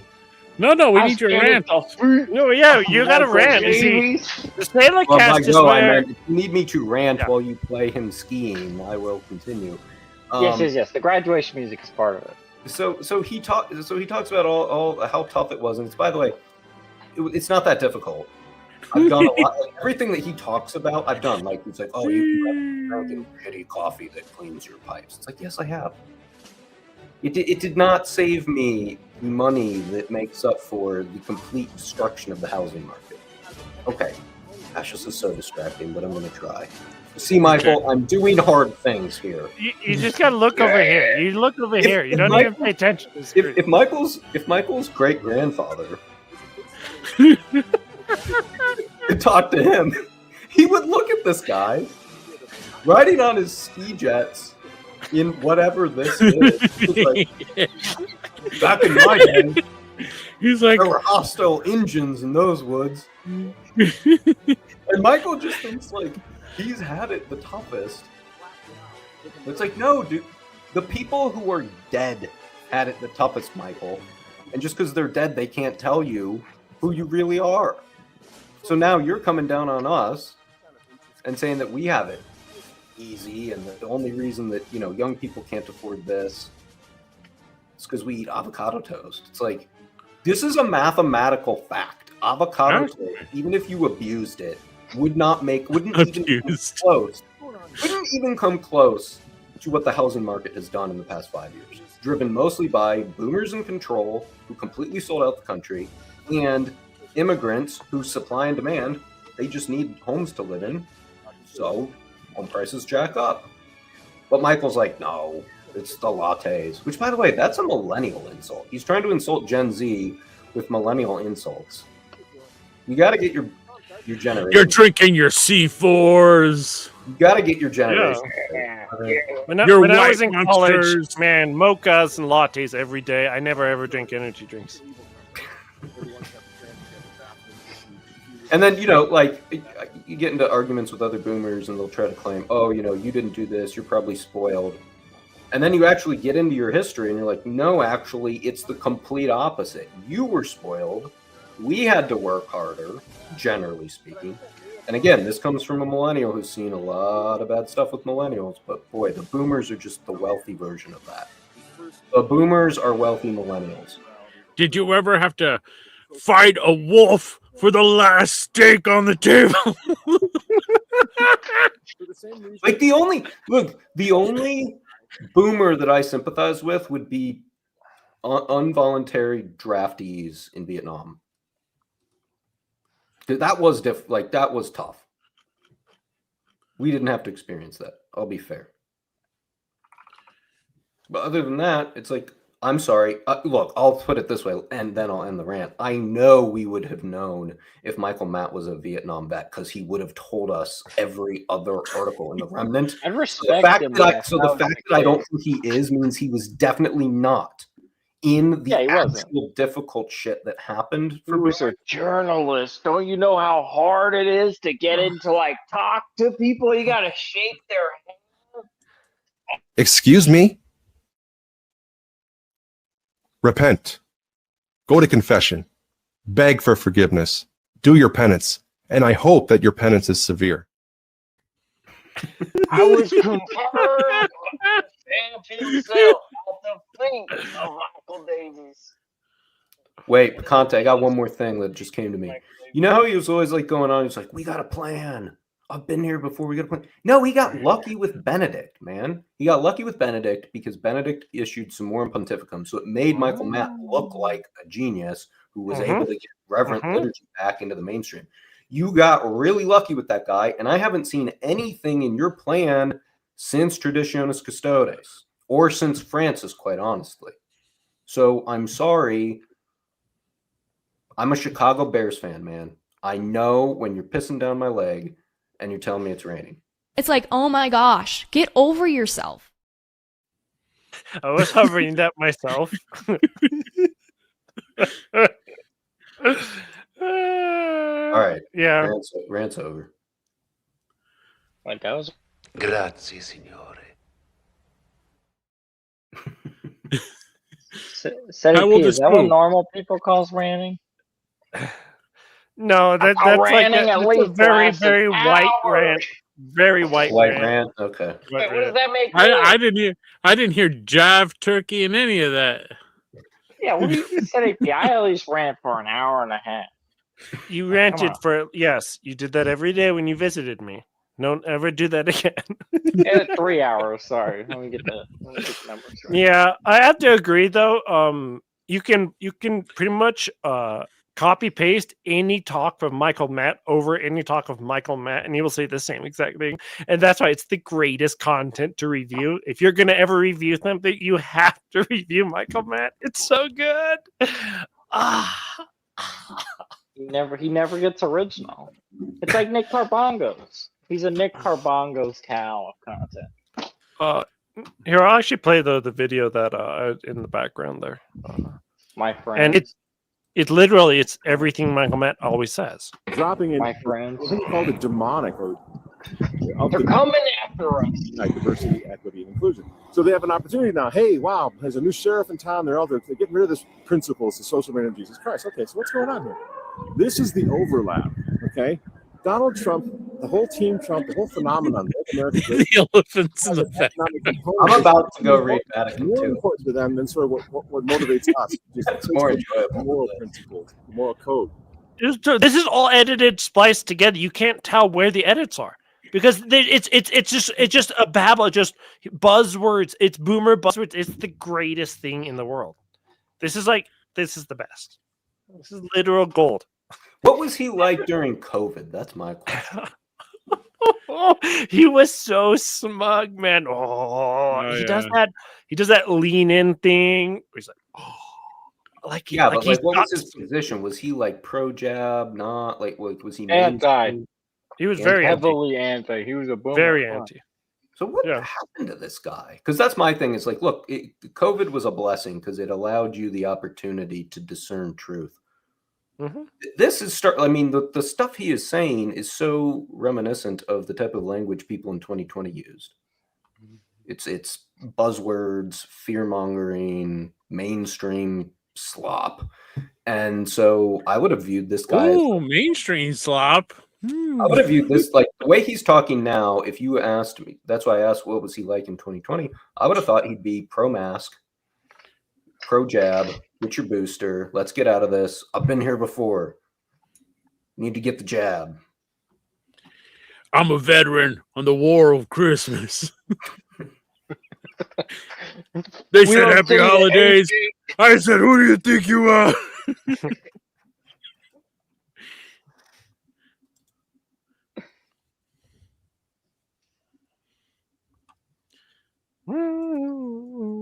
You know, my theory is I just think he sees the way the whole Gen Z is going with like the Fuentes culture. Just to use that term broadly speaking, I think he's super uncomfortable with it, and I think he's lashing out. That's my theory. Is he for or against Fuentes? I don't even know. I'd imagine he's somewhat against him on like tone. Yeah, it's a culture difference. Yeah. Everybody agree. Nick Fuentes is the biggest faggot in the world because he says the most obvious things like, "Hey, we should get rid of the illegals," like that everybody's been saying since the 90s and the 70s and the 80s. Like all of his talking points are old, but he does it in such a way to piss off older people that it sometimes makes him interesting. He's great delivery. I mean, that's what it is. But next time, just lie. Just lie. Yeah, just lie. Please. Just lie next time. Please go on. Please just lie. I also find Gen Z insufferable. Are you Gen Z? No, I'm like your age. Okay. Yeah, I'm like Citype's like at I'm an old least fart. 25. He's 25. Citype's No, you're 25. I have no idea. I'm 37. You're 25. Delete. What about you? Are you Gen Z? Me? Yeah, Phil, You're so bad. Phil's at least 23. Okay, so he's Gen Z. Or, That doesn't yeah, help you me. Gen Z Looks with like the Darth beard Sidious. Oh, I this can guy see. here, I'm at least 41. What? No, isn't Phil like pushing in his late 60s because he has kids, right?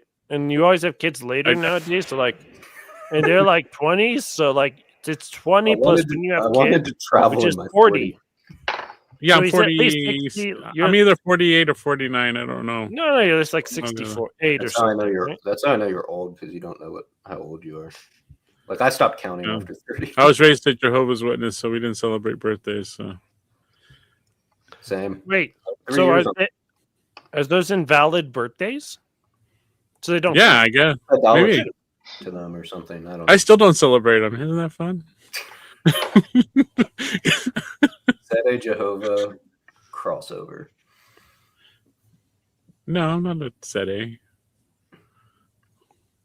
No, I'm one of you. There's you're one of currently me. 2 Novus Ordos and 2 Sedes on the stream. This is Your John. crowd, Conte, your crowd control is so bad. You're like the Biden of Sedes. Just letting in the borders. It's a chill stream. I don't give a crap. Who can Kohana can come on if she wants. I don't care. If I Someone know who call you ICE. are, and just drop the link and go. Well, we had Fernando. Not so loud. What the heck? I didn't do that one. I was busy Phil's picking out doing my that. background He music. watches CNN and just lets anybody in. I've been The, alive no, since we had- 1666. We had Fernando on. He didn't say anything the whole time. I think we kind of ambushed him with him being on. It's like, I don't know. I'll say this. Just let people I didn't on. know that there was beef going on Twitter. Steven told me. So I logged in and I'm like, I want to see what Fernando has to say. I wanted to see that too. I was really disappointed. So you tell Fernando if he needs a little white Monster energy drink before next Yeah, chill man. stream. I want Dude's a cholo. Give me Fernando. I want He's a Stephen patos. Cox. I want a Stephen Cox rant. Órale, vato. Yeah, I was hoping we'd get something going, but oh well. I guess he doesn't know about streaming and ranting. Yeah, this guy. He hasn't even watched a Sailor cast. You know, I'm glad. I would just like to say, I'm glad I am not a woman.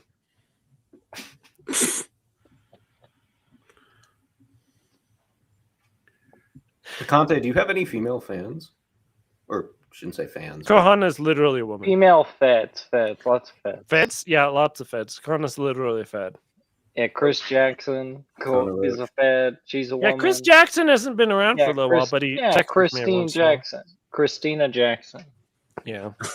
No, last we had Stephen Cox on last Friday, and we had Christine Sarchino on with us. She sometimes pops in, like twice. So yes, there are female Sedes. It's like the dwarves in Lord of I am a female Sede. What are you talking about? As am Female I, Sedes so have as am beards? What? Yeah, I'm a female city. Silicast is ran by all women. We got Michelle Nathan, We're the voice of the Sedes. Filipina, Gonzalez, and Joanne. I stand with the I voice. stand with voice. Oh, did I show you the green mark clip there, Phil? No. Voice is innocent, but I stand with him even if he was guilty. So we've done Especially if he's Mongolia guilty.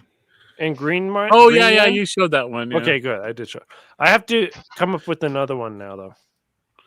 I guess Madagascar. Are there cities in Madagascar? Probably not. Yeah, it's a good question.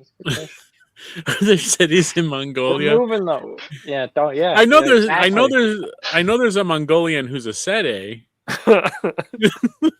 But are there cities in Mongolia? Can I just say I love that Steven Heiner reads these super chat tips? Like, we're gonna make priests, even if it means I have to read stupid super tips, and he reads every one.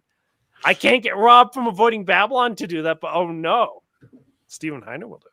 Hey, no one can. And Heiner Seems hates me just as much as the Rob from Avoiding Babylon does. He's like, yeah, I know who you are. Insta-block every place I see you.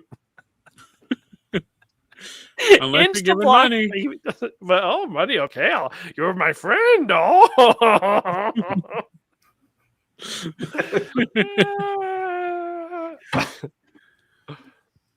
Yeah. We should probably close the stream pretty soon. Unless anybody else has anything else negative to say about Michael Mann. Anything? You liturgical bully. I'm climbing up Mount Kilimanjaro. And I'm going to celebrate the Latin Mass on the very top. You try and stop me, Bergoglio. Francis, you have no control over Kilimanjaro. I'm outside the jurisdiction. I put kill in the Kilimanjaro. And the Majuga Boo Goo Boo. Latin Mass. And the stream. And the stream. And the stream. And the stream. And the stream. And the stream. And the stream.